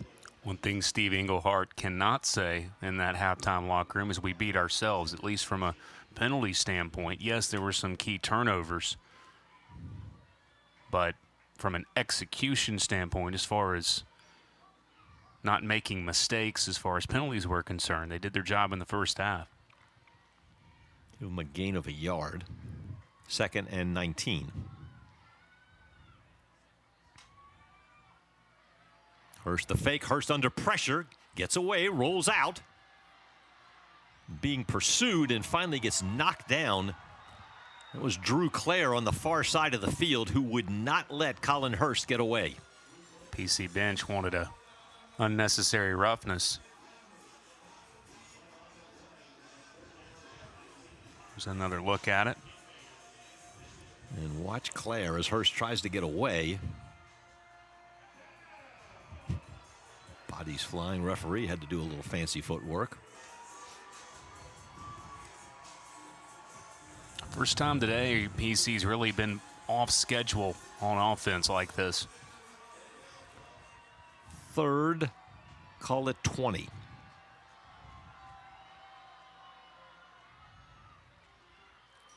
Hurst will throw, incomplete. Tommy Bliss on the coverage right there. And he was trying to find one of his favorite receivers, B.J. Atkins. So the holding penalty hurt the Blue Hose, and the Mercer defense shuts it down there. And the Bears should get the ball back in decent field position. Thatcher Hutton will come on.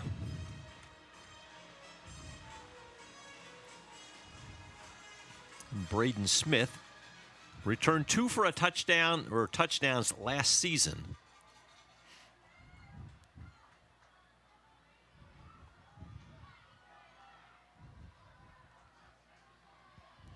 Hutton the low kick. Smith comes up. Look out. Tries to get to the sideline. He's got a lot of blockers there. Braden Smith cuts it upfield. Nice move there. Still driving. Going to take it down to the 25-yard line. Braden Smith flashing the speed and shiftiness.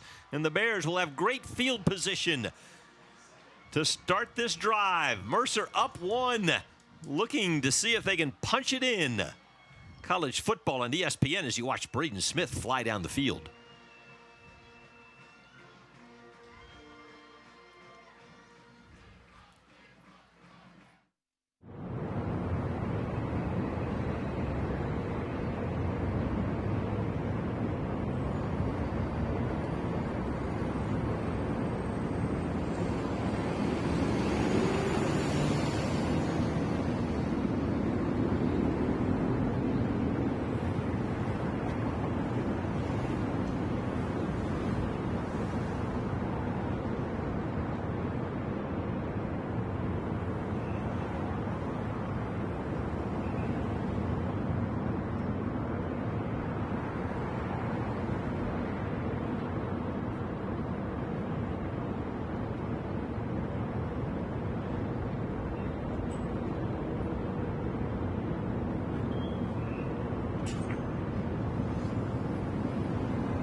1st and 10 at their own, at the PC 25-yard line following the Braden Smith punt return. As you look at the quarterback comparison right now, DJ Smith trying to improve those stats as the Bears start on the ground with number 22, CJ Miller. We talked about how Smith is such a weapon, and he is. The kickoff and with the punt return. Chance for Mercer to capitalize on this good field position. Gain of nearly 6 for Miller, 2nd and 4. Miller gets it again. Nice cut up the middle. CJ Miller inside the 15, down to about the 12-yard line. 1st down, Mercer.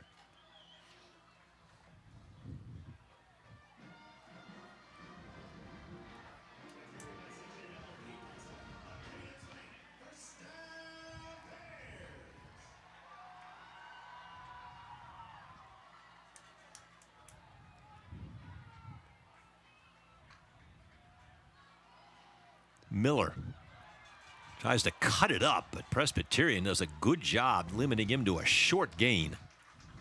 Among those in there, Malik Lewis, 5'10", 200-pound redshirt junior from Cocoa, Florida. He's had a nice game on defense for the Blue Hose.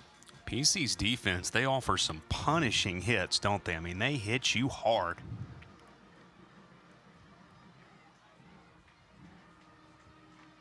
Second and 9. They go Miller up the middle, driving down to about the 8-yard line. It's going to bring up 3rd and a long 5 for the Bears. Then again, Mercer, the way they run the ball, they put their head down. I think about what the late John Madden used to always talk about. It's the unstoppable force against the immovable object. Which one is going to be stronger? Tyrell Cord checks into the backfield. He stands next to DJ Smith. Fake to Cord. Smith ducks. Moves down close to the 5. They're going to mark him at the 6. That's going to bring up a 4th and about 4 for the Bears. And Mike Jacobs will immediately send the field goal team out, leading by only 1. That will be Reese Griffith, 16 of 20 last year in the field goal department. This will be a little more than an extra point. 33 yards, the ball 23 yards, ball will be placed at the 13.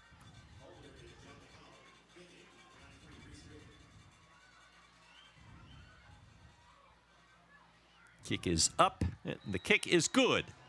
So the Bears capitalize on the punt return by Braden Smith, but Presbyterian keeps Mercer out of the end zone.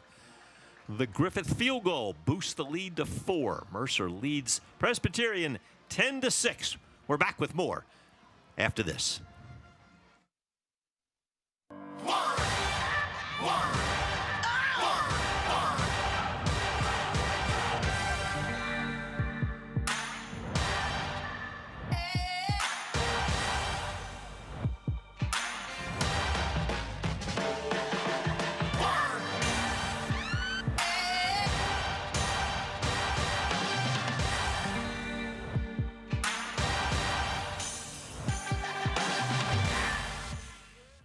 Prices are up everywhere, and they're only getting higher, making things harder. So Georgia Power is doing something about it, because you could use some relief. We're freezing our base rates for the next 3 years, so you can count on a stable, predictable budget for your home or business. With the cost of living on the rise, our 3-year rate freeze is one thing you can depend on, delivering the service that Georgia Power is known for. We're here for Georgia, and we're here for you. So I stopped in at Chick-fil-A for lunch and saw Officer Wilson come in. I decided to place a dine-in mobile order and have a cookie delivered to him just to show appreciation for his service for our community. A few minutes later, I noticed that Officer Wilson had gotten up and left, and I knew he hadn't gotten his cookie yet. I'm headed to my car. I turn around and I see Allie, and she's running after me. Mr. Police Officer, Mr. Police Officer. Usually when someone yells officer, officer, they want to ask me about a ticket they got. I absolutely wanted the cookie. This cookie is delicious. Welcome to my man cave. No more hibernating in the old cave. Scana keeps us warm all winter. We even got $100 for signing up. With Scanna, I save big and savor game day all by myself. Woo! Game day! Or not. Kids, we're watching the game with Dad. All right. Wait, what? Honey, could you move? Sure. Get $100 when you sign up. The Reese Griffith field goal gives the Mercer Bears a 10-6 lead here with 8:53 to go in the third quarter. Bears get ready to kick off. Griffith will boot it. Antonio Wright and Zach Switzer back to receive. Switzer at the 5. Quick burst by Switzer up the middle and then gets knocked down at around the 24-yard line. Bears special teams swarm in there.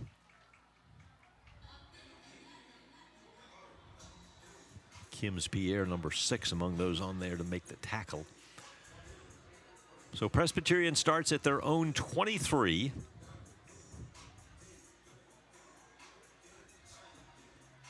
First and 10. Well, PC a chance to take some of the momentum that they got holding Mercer out of the end zone, try to translate it to the offensive end. Can the Blue Hose continue to be successful moving this football? And can they translate it into some points? Colin Hurst in the shotgun. Antonio Wright next to him. The give is to Wright. Pounds straight ahead. Bears again a lot of jerseys around there, including Isaac Prince, linebacker from Snellville, Georgia. You do start to worry a little bit if you're PC, Frank. Maybe not at this point in the game just yet, but when you get into the fourth quarter, do you have the gas? Do you have the legs to hang around in this game and keep this a one-score game into the fourth quarter?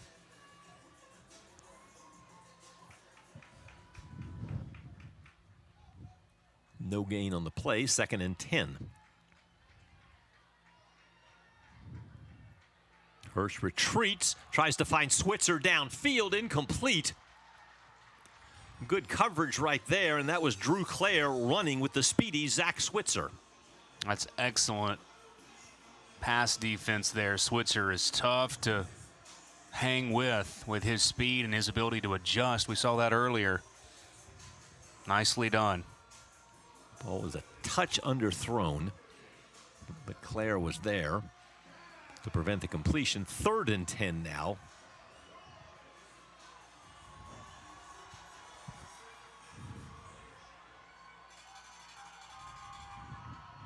Hurst has done a good job of avoiding the pressure thus far this game.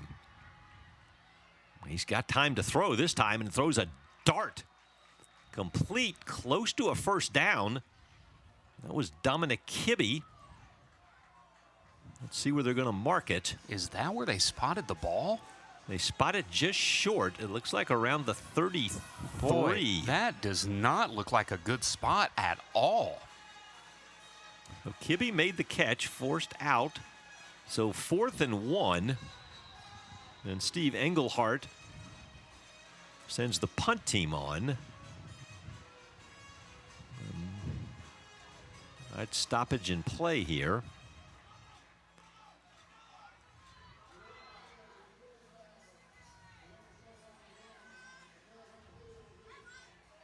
So it looks like we may review it to see, I would guess, where the spot will be. At any rate, you would thought it would have been right on top of the line to gain, not a good yard short of it. And even if they do respot the ball where it looked like maybe it was, he still may not have the first down, but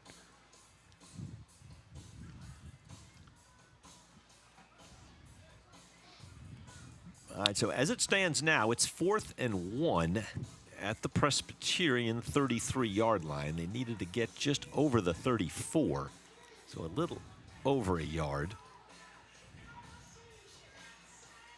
It looked like he had about the 39-yard line, thereabouts, right near the 39. Caleb Hutchinson came in quickly. All right, Feet leave the ground there. There's Hutchinson. Just short of the 39 as he goes out. He's not quite at the 39. The ball wasn't. It didn't look like. Replay official today, Gregory Laurentis.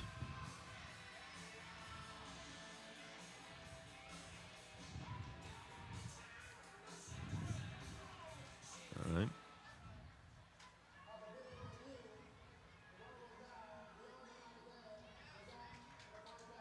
So they're going to give him the first down.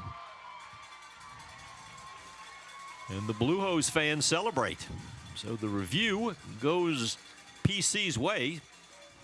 First down at the 39. The drive continues. That was another really nice throw by Hurst. Now 15 of 25 for 180 yards.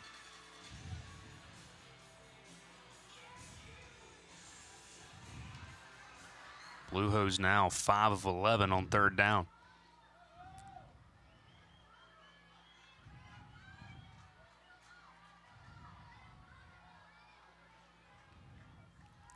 Are they gonna? They move the ball. Looks like maybe up a foot. And now we're ready. Empty backfield for Hurst.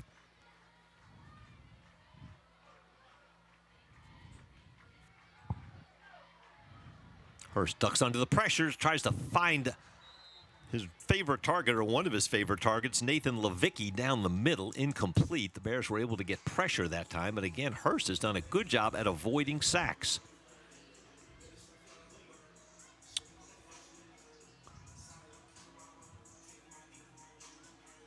Tommy Bliss defending against the big tight end Nathan Levicki, the senior from Annapolis, Maryland. He has Presbyterian's touchdown. Yep, Mercer's been only been able to put him on the ground once tonight. In the empty backfield. Hurst into double coverage. A fight for the ball, and wow. did they come up with that catch? Sincere Gill was battling, and it looks like they give him the catch. How about that play from the grad from Foxborough, Massachusetts? He just took that ball away. What a grab. Tommy Bliss couldn't cover him any better, but a huge first down at the Mercer 32.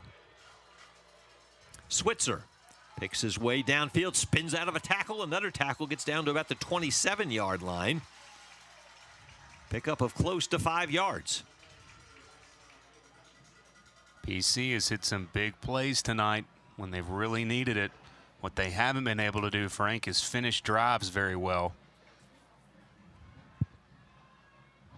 Mercer has bent a little bit on defense, but hasn't broke.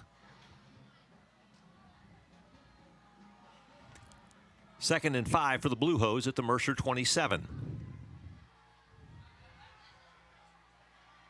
Hurst, the dump-off pass across the middle. That's Kibbe.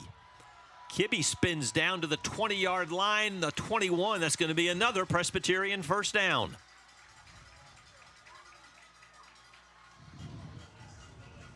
Give a lot of credit to that PC offensive line. They're holding up into the third quarter against this Mercer defensive front.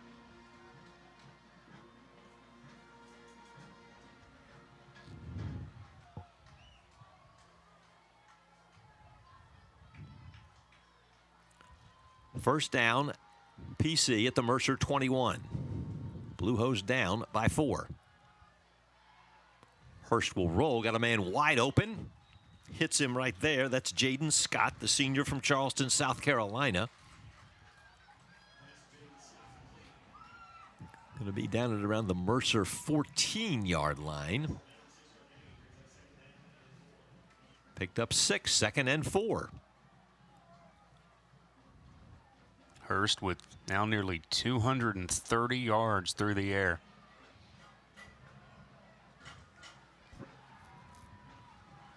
Justin Montgomery into the backfield.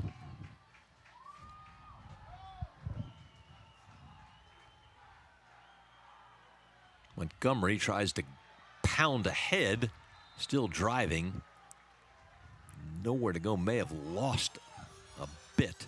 Gonna be right around the 10. We'll bring up 3rd down and 4. Mercer's continued to be stingy in the run game. Of course, one of the country's best last year at stopping the run.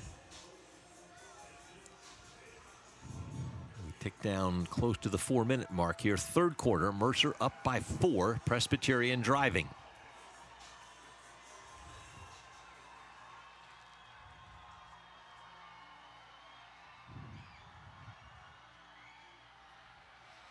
Hurst fakes to Montgomery. Now under pressure, lets it sail into the end zone. Ball battered around and falls to the turf, incomplete. Trying to hit Sincere Gill. Hurst probably a little bit fortunate that wasn't picked off with as many Mercer defensive backs in the area. Among those defending, Carmelo O'Neal, number 7. I don't think we'd see PCU try to get cute here, but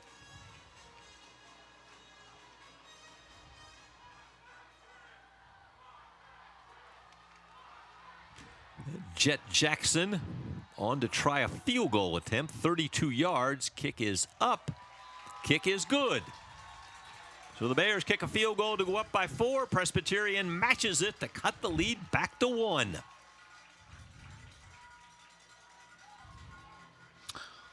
The Blue Hose are not going away, no, Phil. This is a completely different game than the one last year where Mercer won in convincing fashion. The question now is, can Mercer put together a drive downfield? Thus far, they've only had one lengthy drive for a touchdown. Bears have been held, Frank, to just 143 yards of total offense. Now the Bears are without Octavius Tay Isom, the running back who had a huge game last week against UC Davis. It was over 100 yards. Again, the game, no contest, if the stats don't count, but that included a long touchdown run. He hurt his ankle late in that game and has not played for the Bears today. So the Bears have had to go with C.J. Miller, Tyrell Corden, Micah Bell, all good backs, all returnees. But Presbyterian's defense has been stout.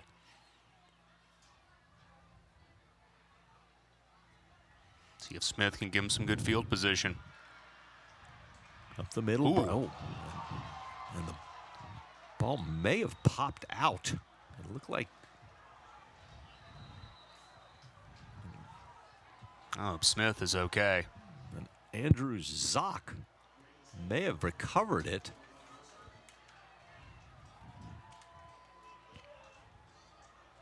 Braden Smith suffered a hard hit.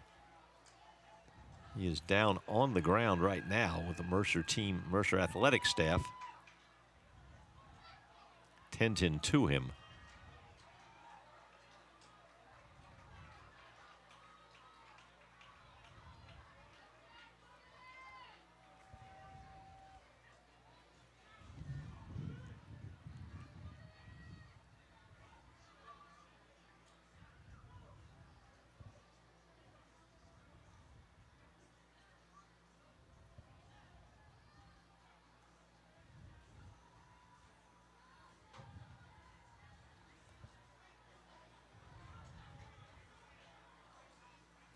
And Braden Smith, a hard hit on that kickoff return.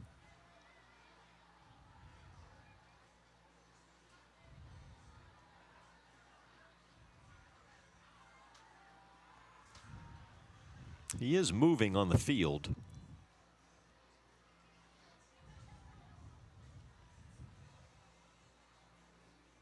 I just saw him lift his head up.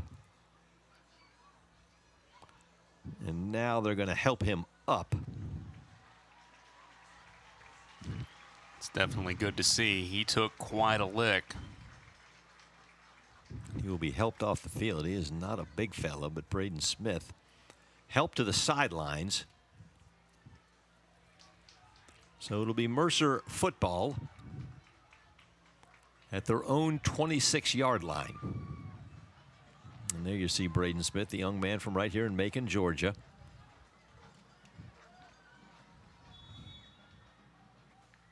Bears have got a fight on their hands, that's for sure. Micah Bell. Bell breaks free. Nice tackle, though. Bell was starting to head in open field. Boyce Bankhead made the tackle, the redshirt junior from Columbia, South Carolina. Ball is at the 38-yard line. That would be enough for a first down. There's a flag on the far side of the field. Asking Mike Jacobs if he wants to accept or decline this if it's against Presbyterian.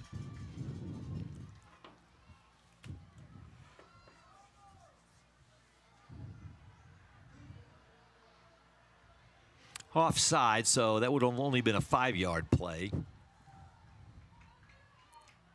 Instead, they move the chain, so a first down run by Micah Bell takes the ball up to the Presbyterian 38-yard line.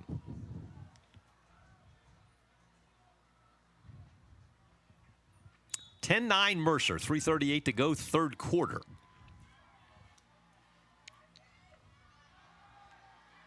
The fake to Bell. The pitch out. Room to run as the Bears are able to get the ball in the hands of Travion Solomon, the young man from Macon, Georgia, his second catch of the night. Presbyterian with a man down, but that will be enough for a first down, and Caleb Francis bounces back up. You can see Francis now. It's like he will limp off the field.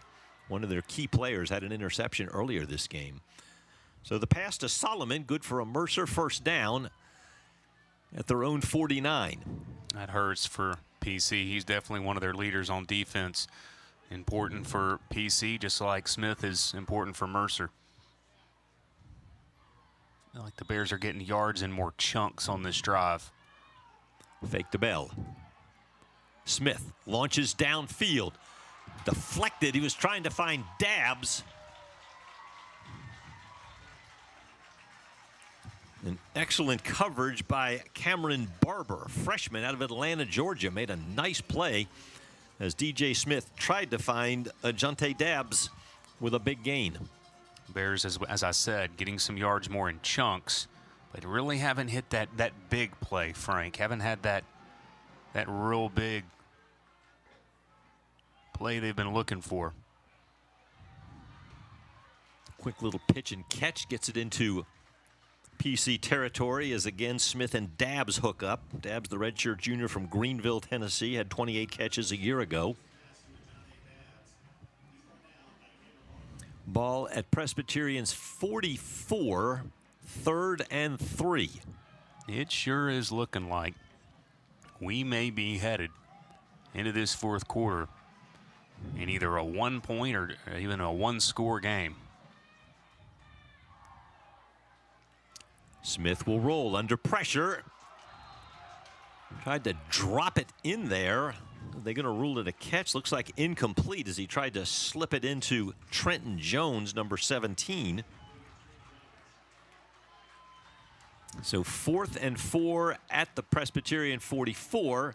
And Mike Jacobs is going to try and pin him deep with his punter, John McConnell. Mercer has struggled tonight on third down, Frank. They're just 2 of 9 converting here tonight.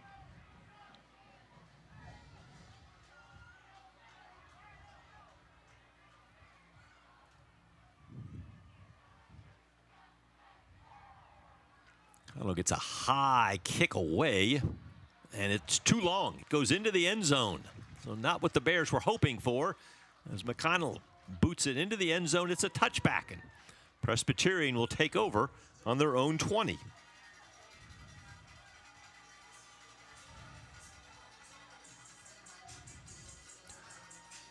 PC has limited their penalties. They haven't put the football on the ground. They've played pretty solid assignment football. You do start, as I said, you do start to worry a little bit if you've got the horses to do it, if you've got the gas to do it in the final 15 minutes. But to this point, the guys from Clinton, South Carolina have hung with a top 15 FCS team.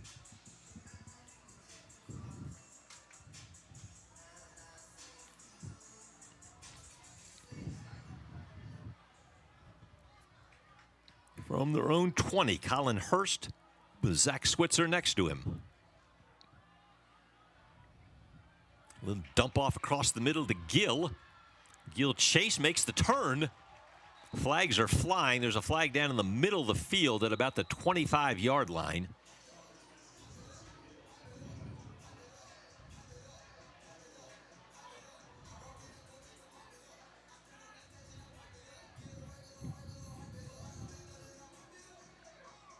Looked like the gain was enough for a first down. Yeah, the flag was thrown from behind the play, either the back judge or the umpire in the area of holding.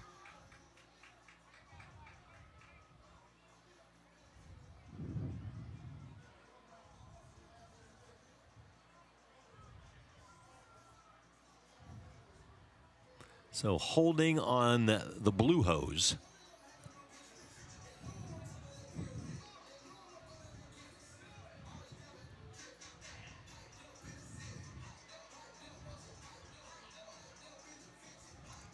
Going to take it back to about the 13-yard line.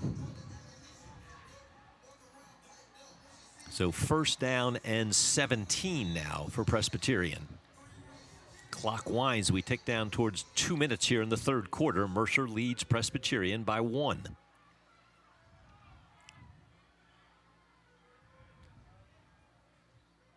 Switzer, with room still driving those legs, gets it up to about the 18-yard line. Gain of about 5 for Zach Switzer. Switzer has been able to do just enough to keep Mercer honest in the run game.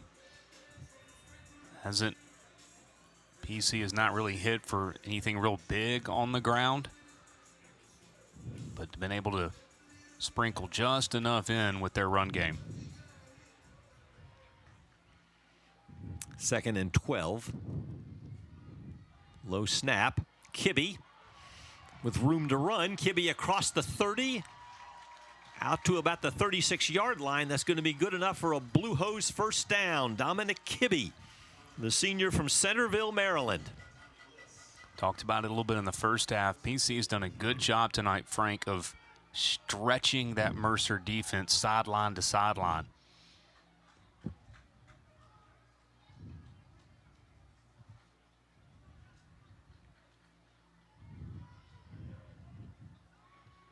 We get ready to go under a minute here, third quarter. Switzer drives forward maybe 2 yards on the play to the 39. One of our keys to the game at the start was time of possession. PC, as it stands right now, Frank, has better than a 7-minute edge holding the football.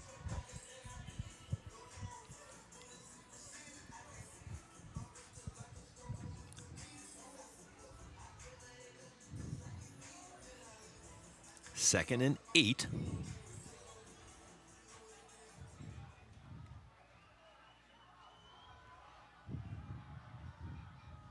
Kibbe in motion. Antonio Wright with the carry across the 40 to about the 42-yard line. That'll be the last play of the third quarter. We'll bring up a 3rd down and 5 for the Blue Hose. When we come back, 15 minutes left to decide this one. Mercer and Presbyterian. The Bears lead the Blue Hose by 1. You're watching college football on ESPN.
quarter, Presbyterian and Mercer. The Bears lead 10-9. The Blue Hose with a 3rd and 5. And look at the total yards, Phil. Presbyterian with a huge advantage and in time of possession.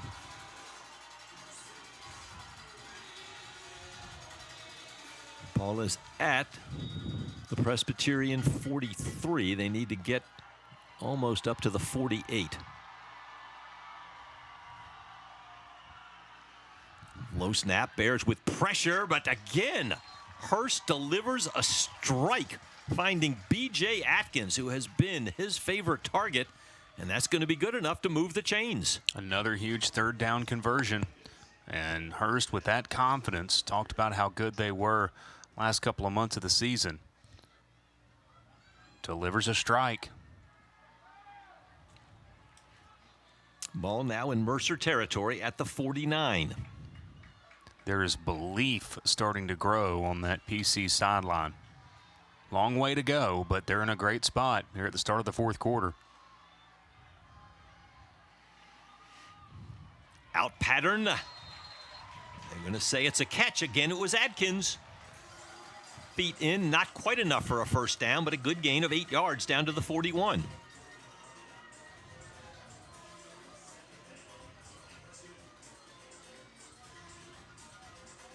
Mercer defense needs to make a play. Whether it's a big hit, a sack, or Mike Jacobs would love a fumble or an interception even more. 2nd and 2.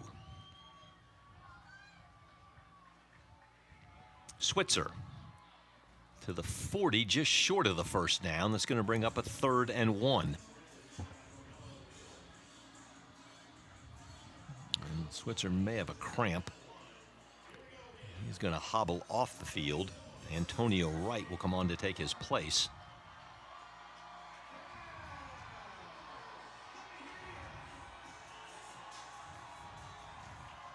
Third and 1.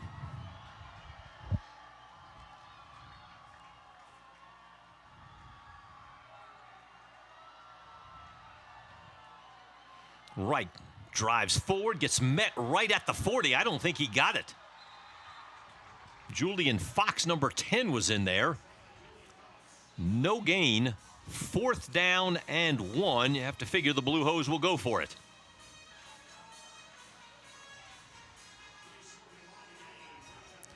PC has seemingly made the right play call in these positions so far tonight. I think this is a good spot to use a timeout, but the play clock's running low.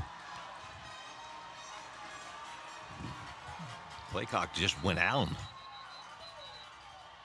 It hit 0.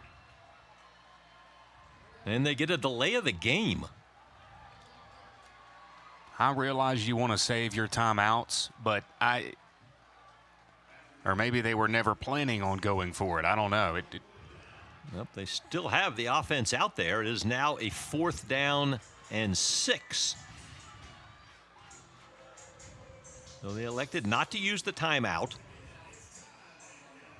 and have a 4th and 6 now.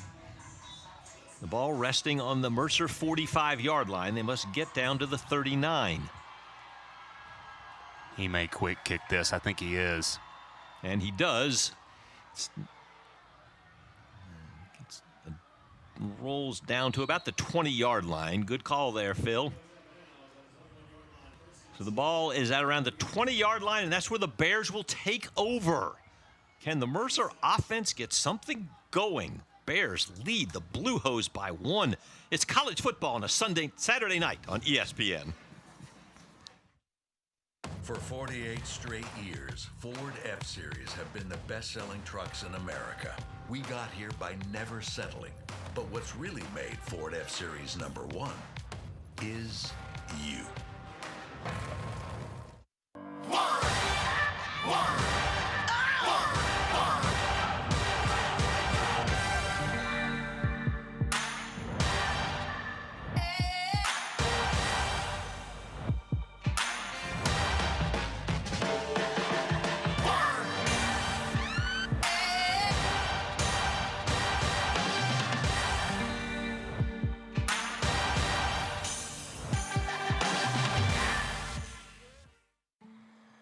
Welcome to my man cave. No more hibernating in the old cave. Scana keeps us warm all winter. We even got $100 for signing up. With Scana, I save big and savor game day all by myself. Woo! Game day! Or not. Kids, we're watching the game with Dad. Wait, what? Honey, could you move? Sure. Get $100 when you sign up.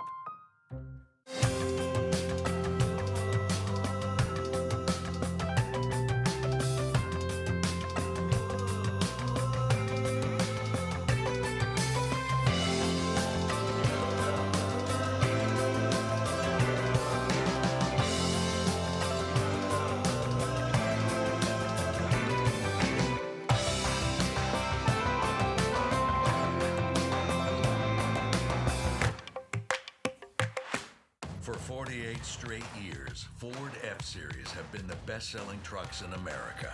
We got here by never settling. But what's really made Ford F-Series #1 is you. Fourth quarter, 12:04 to go. Mercer football. Bears lead Presbyterian by 1. 1st and 10 following the quick kick. Bears pound it up the middle with C.J. Miller. Miller able to drive it across the 25 to the 27. Gain of 6 will bring up 2nd and 4.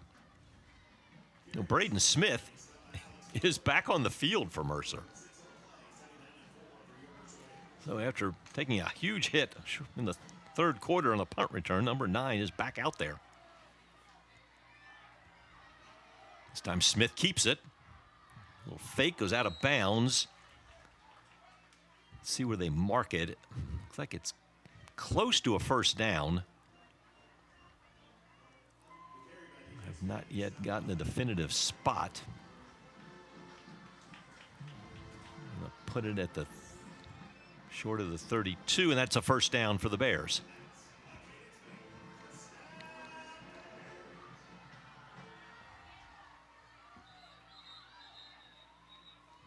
Now, referees blow the play and come in.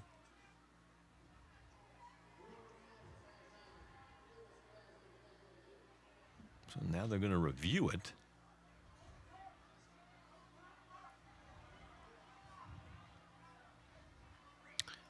I guess they're. I think what happened there, Frank, is that the replay official, or either the communicator, Greg Laurentis or Ben Coles III, I think confirmed that through the individual on the field to play on. So we play on. Play on we do. And you see the Mercer students trying to encourage their team right now. A 1-point game in the fourth quarter. Bears trying to get something going offensively. They just picked up a first down in the DJ Smith run. Now Smith will roll. Smith will throw and overthrew. We had an open man there, and that was Adonis McDaniel, who was breaking free at the 45-yard line.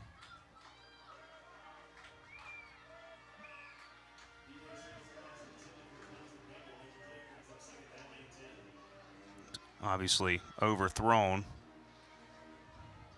Haven't seen Smith be that off much tonight. 15 of 26 now through the air, Frank. 102 yards, a touchdown, and an interception. Out to McDaniel. Trying to make some men miss. Takes it across the 35 to about the 36-yard line. It's going to bring up 3rd down and 6 for the Bears. A big 3rd down as Mercer tries to keep the drive going, and Presbyterian looks to get their offense back on the field. I keep going back to this stat. PC has had it a little more than 12 minutes longer than Mercer has had the football tonight. That is stunning. Bears have been unable to sustain drives, and they've been unable to convert on 3rd down for most of the night. There's Braden Smith. Let's see where they're going to mark it. I think they're going to mark him short. That mark looks like it has it at the 41-yard line, which would be a yard short of the first down. Well, that was interesting because the line judge, Timothy Foreman, has the authority on that spot, spotted it a little bit shorter than the side judge did. And Mercer's going to punt the football. I don't feel like that was a great spot, but Mercer's going to kick it away. So 4th and a yard, and now let's see if they're going to review the spot.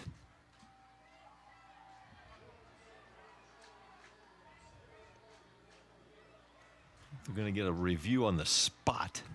Again, the side judge, Carlos Jackson, had a spot a little bit more favorable than Timothy Forson did on the near side. And I think since the ball was closer to his hash, he had priority on that spot. We'll see if they keep it where it is. See if we can run that one back again and see where Smith was with the ball when he got tackled. They're going to look.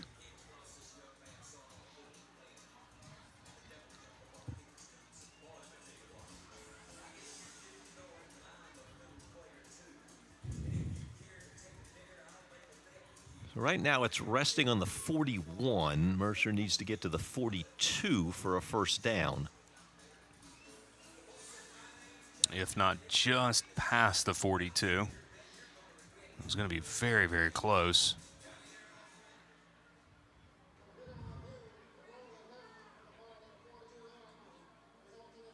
It's a first down. Okay. The one replay we looked at, it appeared Smith was closer to the, was right at the 42. And that gives Mercer a big first down. And as we've talked about in the past on the air, Frank, the days of bringing the chains on the field and measuring are no more. We missed that. Just go to replay. The hushed silence as the chains came trotting out there. That's right. Then they pulled it taut to sit, and you're sitting there waiting. Nice run up the middle by Tyrell Cord. A little bit of a hesitation step, and he picked up about 8 on that play to the 49-yard line. So 2nd and 3 for the Bears as we tick down to the 9-minute mark here in the fourth quarter. I tell you what, we may look back on that call there, and it ended up being very big. Bears, an open receiver, but the pass was not particularly well thrown to Sam Albee. Was trying to come back and catch it. DJ Smith unable to get a lot on that ball, so that'll bring up 3rd down and 3. Good defense, though. Again, Presbyterian. Give them credit. And there you see number 29. That was Alex Ward on coverage. So empty backfield for the Bears. 3rd and 3. Bears just 3 of 10. They converted just their third down just a moment ago. See if they can flip that right now. Play clock winds down. Quick flip. And there's Braden Smith. Makes a man miss. Smith down to the 40-yard line, and a big catch and run by Braden Smith. Made the initial tackler miss, and that's another big first down for the Bears. 2 huge 3rd down conversions on this drive. Got a good block there, too. Junte Dabbs was blocking downfield, so Mercer now at the 39-yard line. First down.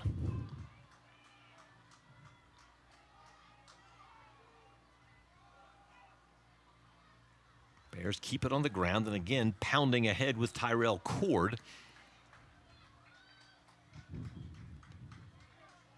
Cord takes it down to about the 34. Nearly got 5 yards there. This drive is already 10 plays old, and it is taken now more than 4 minutes off the clock. We go under 8 minutes. Fake to Cord. Pitch to McDaniel.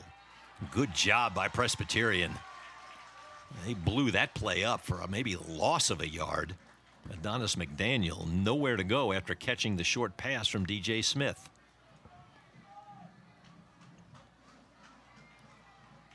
Frank, I think this is the longest drive of the game for Mercer. It's the longest they've had the football.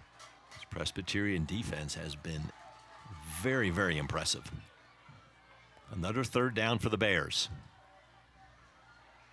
Smith is going to go down in the grasp of Dalton Epps, the redshirt junior from Myrtle Beach, South Carolina.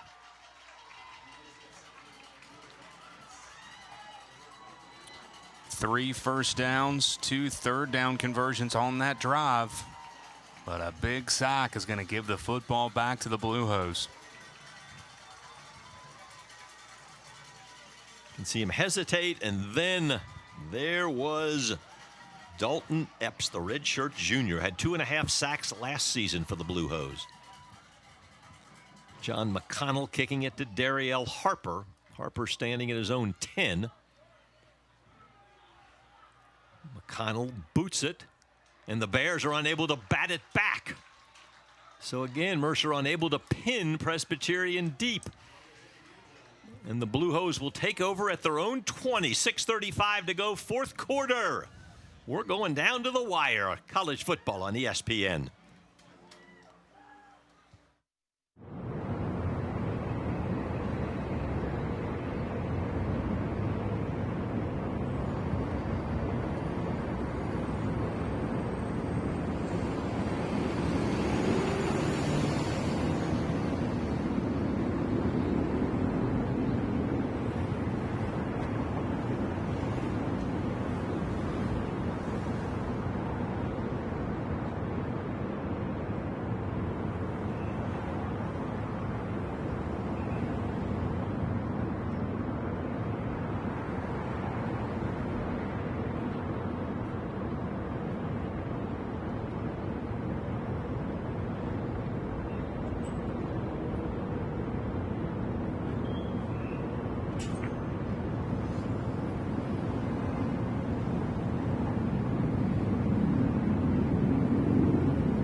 Five-Star Stadium on the campus of Mercer University in Macon, Georgia. Frank Malloy, Phil Cox, and Caitlin McIntyre with you.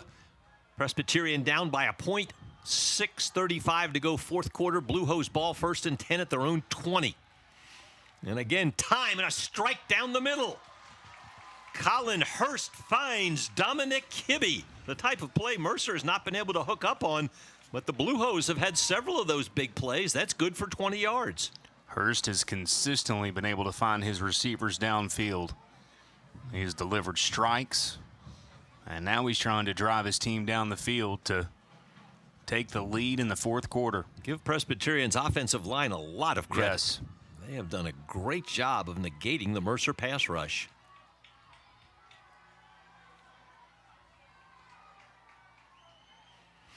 This is a little direct snap. They put Hurst out and then snap the ball up the middle to another quarterback.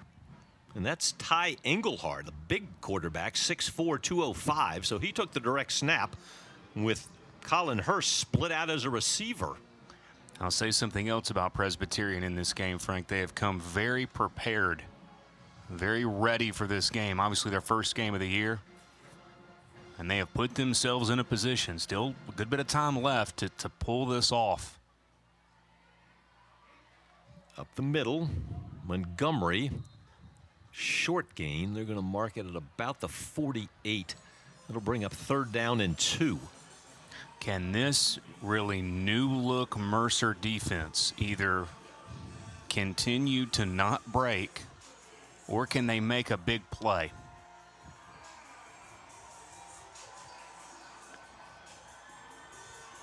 I don't think very many people thought we'd have a 10-9 game with under 5 minutes left to play. 3rd and 2. Montgomery, nowhere to go. A lot of orange jerseys tugging and pulling him back. Among those in there was Drew Clare. And that actually lost yards, and that'll bring up a 3rd down and 3 for Presbyterian from their own 47. Boy, Steve Englehart has a huge decision to make right here. Looks like they are going to go for it. Ball is at the 47. They must get to the 50.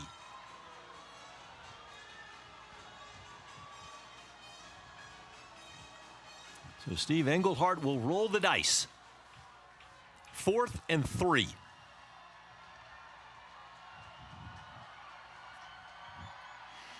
Hurst, quick out pattern. Bears broke on the ball, flag flies. And they tried to get it out to Jaden Scott. And Mercer defensive back got there a shade too soon, and that will be a 1st down.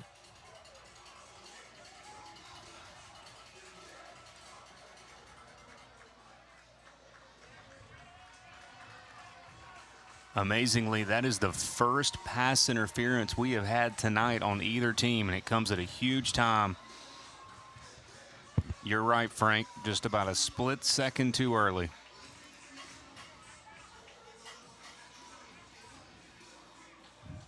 So the pass interference gives Presbyterian the 1st down. Meanwhile, the Bears players being tended to at about the 25-yard line. And that looks like Miles Weston, number 3. Weston had an interception earlier in this game. He is being helped off the field.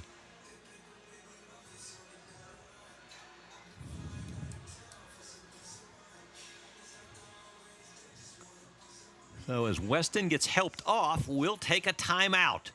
3:47 to go. Presbyterian down 1 and driving. We're back after this.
First and 10 for Presbyterian at the Mercer 47. The Blue Hose down by 1, 3:47 to go, 4th quarter.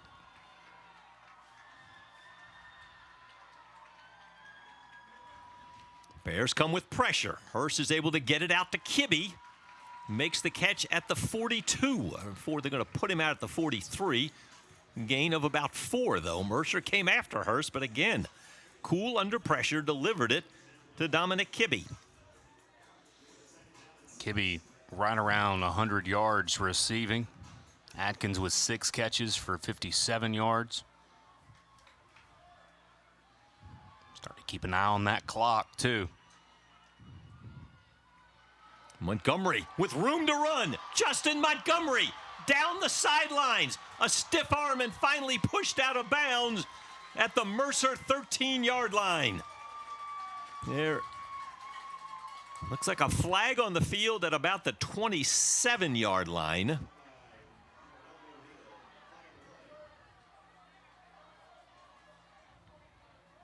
The referees huddle.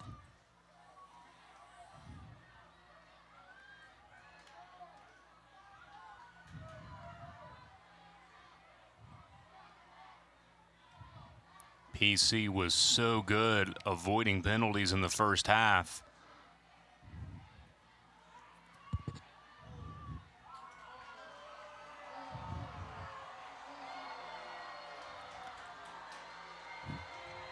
So let's see where this is going to put the ball. It definitely came pretty well downfield. It did. Looks like it's going to be a first down. Well, they're going to mark it off now from the 32. So that'll put it at the 42. Boy, that hurts. Man, that hurts. 2nd and 4. Or 2nd and 5. They'll have to get to the Mercer 37. So that wipes out a huge gain by Justin Montgomery.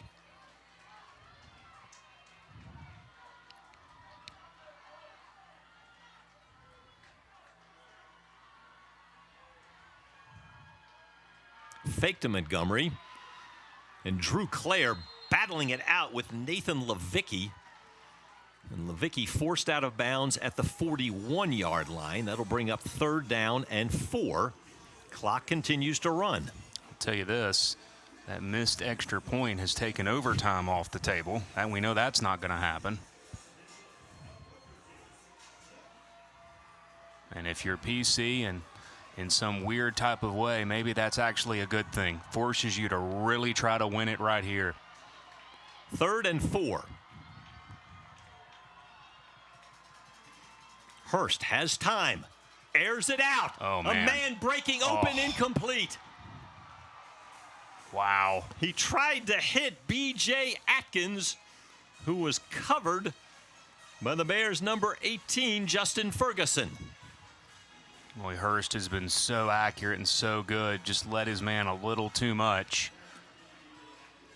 And now the play of the game. 4th down and 4 for Presbyterian from the Mercer 41. I feel like everybody just exhaled in this stadium. I'd use a timeout right here. I think they are. Yeah, as the play clock winds down, the Blue Hose will take a timeout. 2:07 to go, 4th quarter. 4th and 4 for the Blue Hose.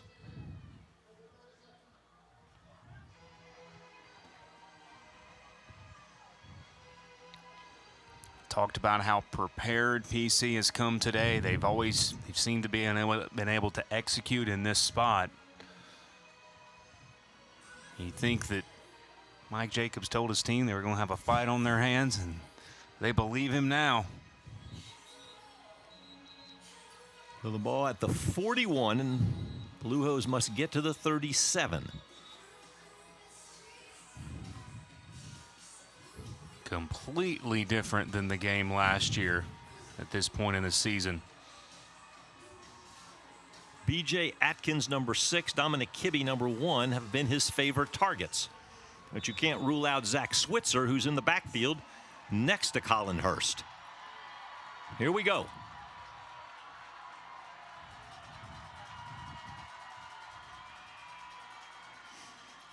Hurst, the ball is deflected, contested in the middle, and they're going to say a first down.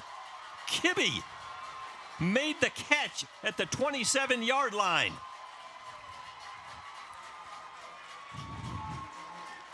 That will take us to the 2-minute timeout. Let's see if they review it. Bears had pressure. Wow. What a catch. Excellent coverage, but Dominic Kibbe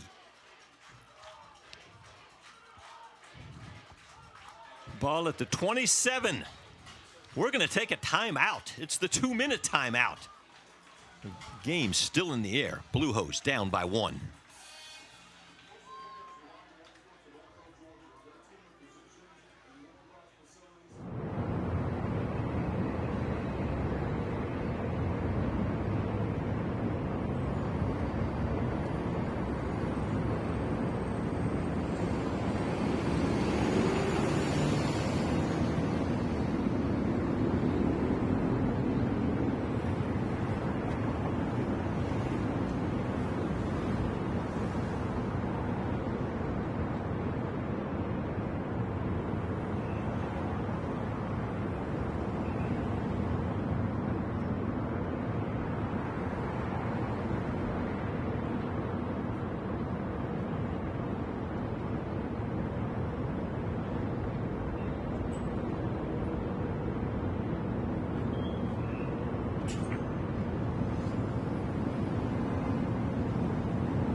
First and 10, Blue Hose.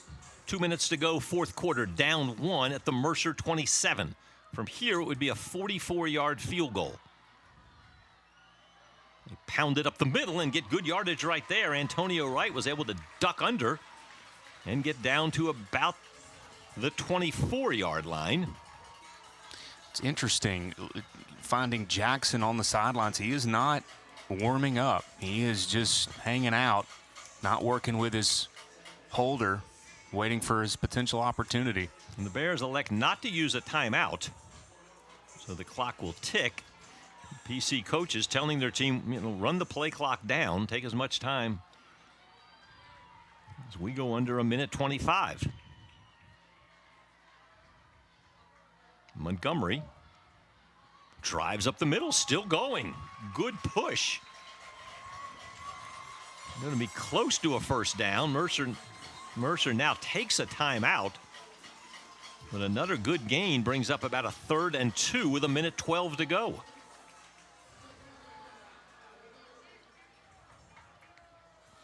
Obviously, Frank, if you're Mercer, you're trying to strip that football and get it out of there.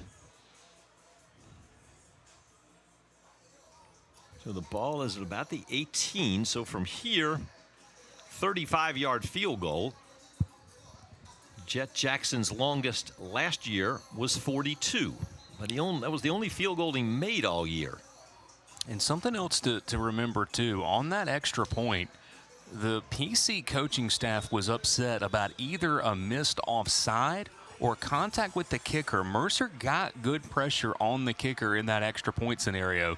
So tuck that away if that comes up here in just a minute.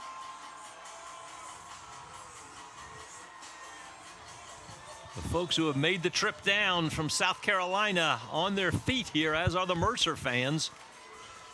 3rd down and a little less than 2. Wright pushes ahead. Looks like he got enough for the first down. And he did. They're going to mark it at the 16, so that's a first down.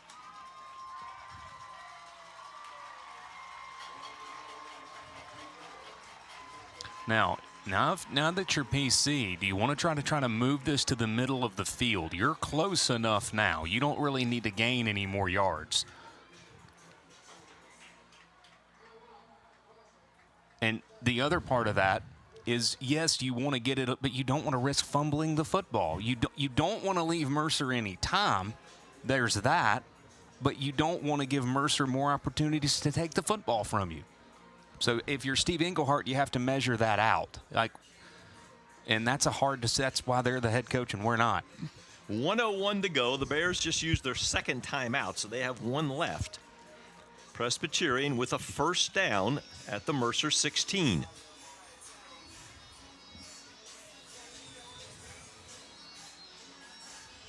Drive started for Presbyterian at their own 20. Had a key conversion on a fourth down pass interference and another key conversion on a great catch by Dominic Kibbe. Presbyterian sideline is alive.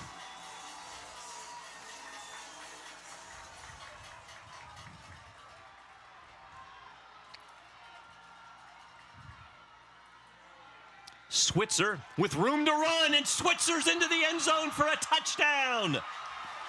Zach Switzer bounced it through the hold and into the end zone, and the Blue Hose lead.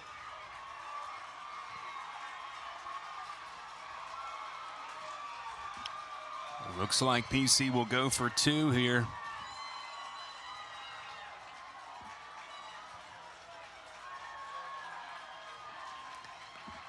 So it's a 15-10 game.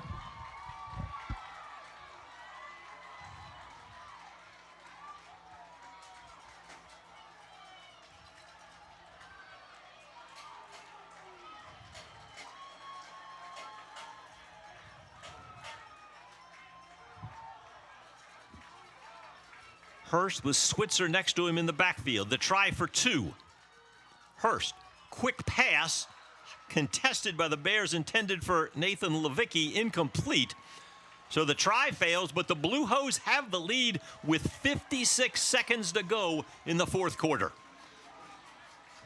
If you're Mercer, you need a really good return from Smith. Just one timeout left and 56 seconds left. Let's see what type of magic Mercer can produce here with under a minute to play. Switzer up the middle, ran into a big stack of bodies and was able to bounce off it and then take it into the end zone to complete an 80-yard scoring drive. PC has done just enough on the ground to keep Mercer off balance. Can Braden Smith, if he goes back, remember he took that lick. I'm not sure he's back there for Mercer. He's not right now, no.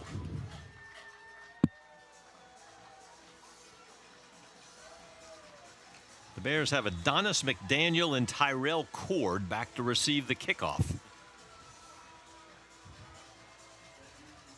Smith came back and caught a couple of passes after taking that lick, but he's not out there now.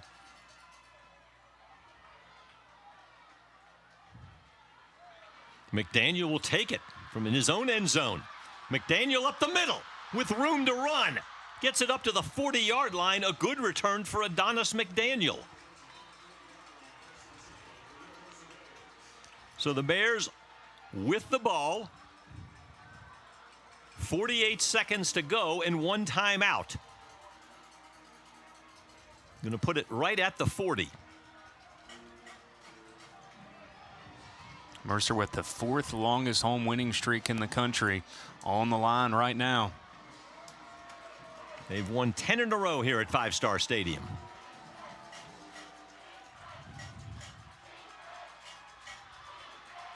Smith under pressure, flips it out. Cord, a big hit right there. Gain of only a yard. Clock is ticking. Mercer elects not to use their one timeout.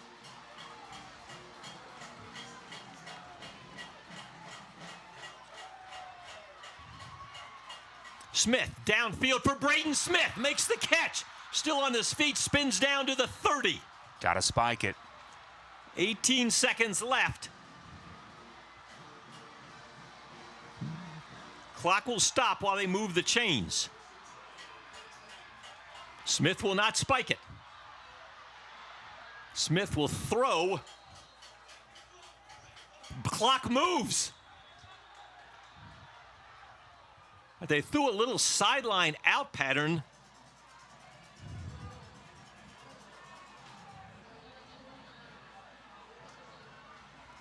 That the Bears might have been better off dropping. Oh, yeah, for sure. I'm surprised they didn't spike the ball in that situation. There was the catch by Braden Smith. And the Bears hustled up to the line, but then called a play. Ended up throwing a little sideline pattern. Okay, well, it was a complete pass. Doesn't look like they're going to review it. So they gained about 4 yards on it. I wouldn't see any scenario, Frank, where Mercer has more than 2 plays. I don't think you can squeeze any more than 2 plays out of 8 seconds. I agree. Take 2 shots. Take 2 shots right here. Ball at the 28.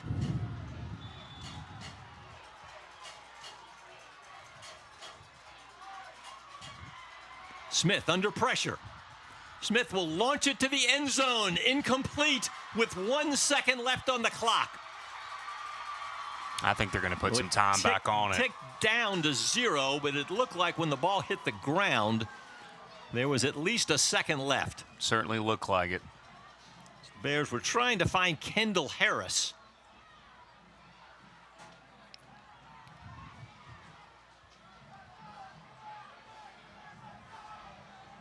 Well, you're going to have one more play.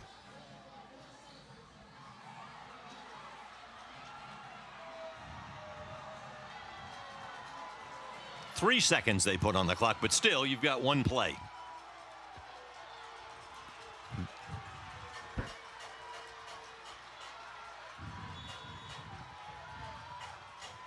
Here we go.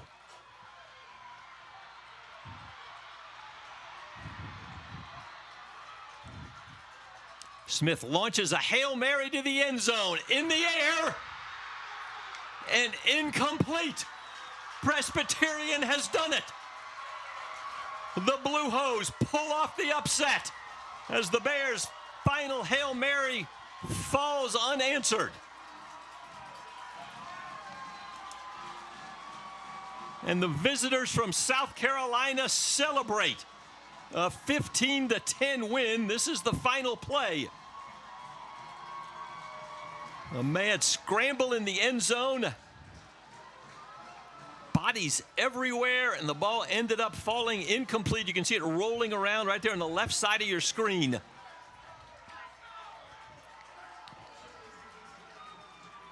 Well, the Bears gave themselves a chance to win it at the end. But congratulations to the guys from Clinton pulling off a big-time win here on the road. Presbyterian College. A fourth-quarter touchdown run from Zach Switzer, capping an 80-yard drive, and they come away with the victory.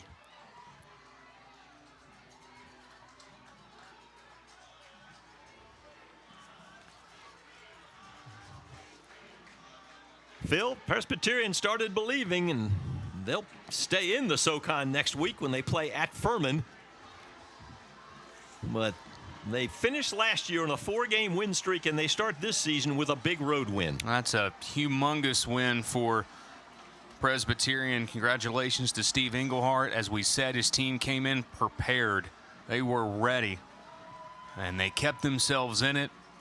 Defensively doing just a great job in limiting Mercer and what they were trying to do offensively. And Clay Hendricks, his attention is now arrested at what his school down the road can do. That's for sure when they come to Paladin Stadium next week. Presbyterian played an excellent game. They were able to convert the big plays. Mercer off next week, and then back here at 5-Star to start Southern Conference play against the Wofford Terriers, a game that you'll see on ESPN Plus with a 6 p.m. kickoff.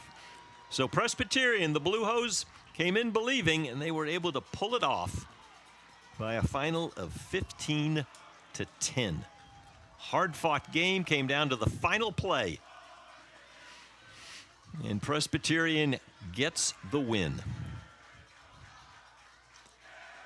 So for Phil Cox and Caitlin McIntyre, our entire crew, I'm Frank Malloy. Thank you for watching college football on ESPN. Your final score from Five Star Stadium: the Presbyterian Blue Hose 15, the Mercer Bears 10. Thanks for watching, everybody. College football on ESPN.